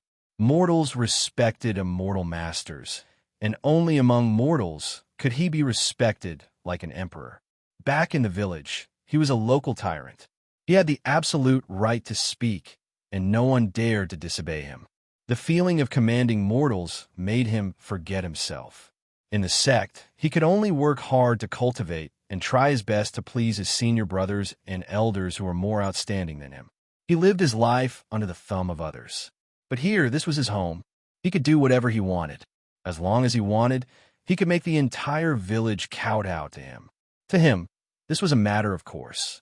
Incompetent people like to pursue the feeling of being poor and extravagant. They only dared to be pretentious with their own villagers. Flattery only appeared in the sect. Yin knew that Dahu had a son in Song school. In fact, who didn't know Xiaohu's reputation in the cultivation world? He was a disciple with blue talent. Because of his intelligence, the Song Taoist did not allow him to leave the mountain as he pleased. Instead, he focused on cultivating. Xiaohu's future was limitless. When a man achieves the Tao, even his chickens and dogs will ascend to heaven. As Xiaohu's father, Yin naturally did not dare to be careless. You deserve to die. The cold voice was still in the distance, but a figure had already swept past and took Old Bun away. The speed was so fast that Yin did not even have time to react. Muyu appeared on the high platform. He supported the village chief. At this moment, the village chief could not even stand properly. However, he still weakly opened his eyes and gave Muyu a gratified smile. It was so forced that it made Muyu's heart ache. Muyu had never wanted to kill a person so much. He believed that many things could be solved peacefully and there was no need to resort to murder. However, he now understood that in the cultivation world, some people deserve to die. Yin narrowed his eyes and stood up. He had already put on his shoes. He stared at Muyu. Just now, Muyu was so fast that he almost could not react. How could someone with such skills be a servant disciple? Could it be that Dahu made a mistake? You're a servant disciple? Yin asked. Muyu snorted. So what if I am? He had never cared about his identity. He was used to living a carefree life in the falling dust mountain. He had never felt ashamed of being a servant disciple. Muyu, are you really the odd-job disciple he mentioned? You are a servant for disciples of other sects? Village chief Old Bun's eyes widened in disbelief. His heart was in a panic. Yin had just instilled in him what a servant disciple was. A servant disciple and a disciple of a sect like Yin were like heaven and earth. A servant disciple was the weakest existence and specialized in serving disciples of other sections. If Muyu was a servant disciple, then wouldn't he be no match for Yin? If the two of them fought, what if Muyu? Thinking of this, village chief Old Bun's heart twitched. He had raised Muyu. Even if he was a servant disciple, he didn't want anything to happen to Muyu. He hurriedly shook off Muyu's hand and knelt down again. He kowtowed to Sha Yin and said, "Immortal Master, I was wrong. Please let us go. I'll drink that foot-washing water. Grandpa, village chief, why would a bastard like that kneel to him? I'm not a servant disciple. I'm a disciple of the falling dust sect." Muyu stopped village chief Old Bun with a pained heart. He helped village chief Old Bun sit against the wall. At this moment, village chief Old Bun didn't even have the strength to sit up. Fortunately, Old Zhang was there to support him. On the way here, Muyu had already reattached Old Zhang's dislocated arm. A disciple of the falling dust sect, a sect at the bottom of all sections. How is that different from a servant disciple? Sha Yin laughed heartily, thinking that he must have let down his guard, allowing a youth who looked like he was only 15 years old to save him. A disciple of the falling dust sect was not even worth mentioning in his eyes. Moreover, this kid had only cultivated for a short 2 to 3 years and was at most at the 5th or 6th firmament of Qi refinement. Sha Yin had cultivated for 10 whole years, but he still had a trace of fear just now. How laughable. Kid, your spineless grandpa did the right thing. If you don't want to die, you'd better listen to your grandpa. Sha Yin kicked the basin of water in front of Muyu. At the same time, the aura of a First Firmament Foundation establishment cultivator spread out and pressed down on Muyu. Many people paled under the pressure of this aura. They couldn't stand steadily and fell to the ground, looking at Sha Yin in awe. Was this the aura of an immortal master? However, that aura melted like snow around Muyu. Old Zhang and village chief were not affected at all. Is that so? A gray light flashed in Muyu's eyes. That light made his consciousness become somewhat bloodthirsty. He wanted to kill and use blood as a sacrifice. In his eyes, Sha Yin deserved to die. Muyu, don't fight with others for an old man like me. Village chief Old Bu tugged at Muyu's trousers. Village chief Old Bu's words flowed into Muyu's ears like a clear stream. The gray light in Muyu's eyes gradually dissipated. He found himself in a strange state again. Fortunately, village chief's words woke him up. That state made him bloodthirsty. He had almost killed Li Yuan yesterday. He didn't like that feeling. He patted village chief's shoulder and said, "Grandpa, village chief, don't worry. It's my turn to protect you now." Once upon a time, whenever he quarreled with the other children in the village when he was young, village chief would side with him intentionally or unintentionally. He didn't have parents, so the villagers often gossiped about him. However, they were all scolded by village chief. After that, no one talked about Muyu anymore. Even when he brought Muyu to the school and met the big grizzly bear, village chief sacrificed himself to stop it.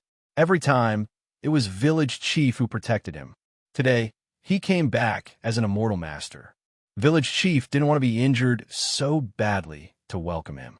He was even worried that Muyu wouldn't be able to defeat Sha Yin and would kneel down to beg for mercy. The chick that needed to be protected everywhere had already grown wings. The wide wings were already able to shelter village chief from the wind and rain. If anyone dared to bully the person that Muyu cared about the most, then Muyu would definitely not let them off. The chick had already grown up. Now, it's my turn to protect you. An even more mellow spirit energy swept over everyone. That spirit energy was like a spring breeze that suppressed Sha Yan's aura. Everyone was surprised to find that they could move. This aura was so harmonious that it was like an endless, exuberant vitality. It was intoxicating. You're tuning into the Warrior Lore YouTube channel. Don't forget to subscribe and join us on this journey to catch the most captivating stories.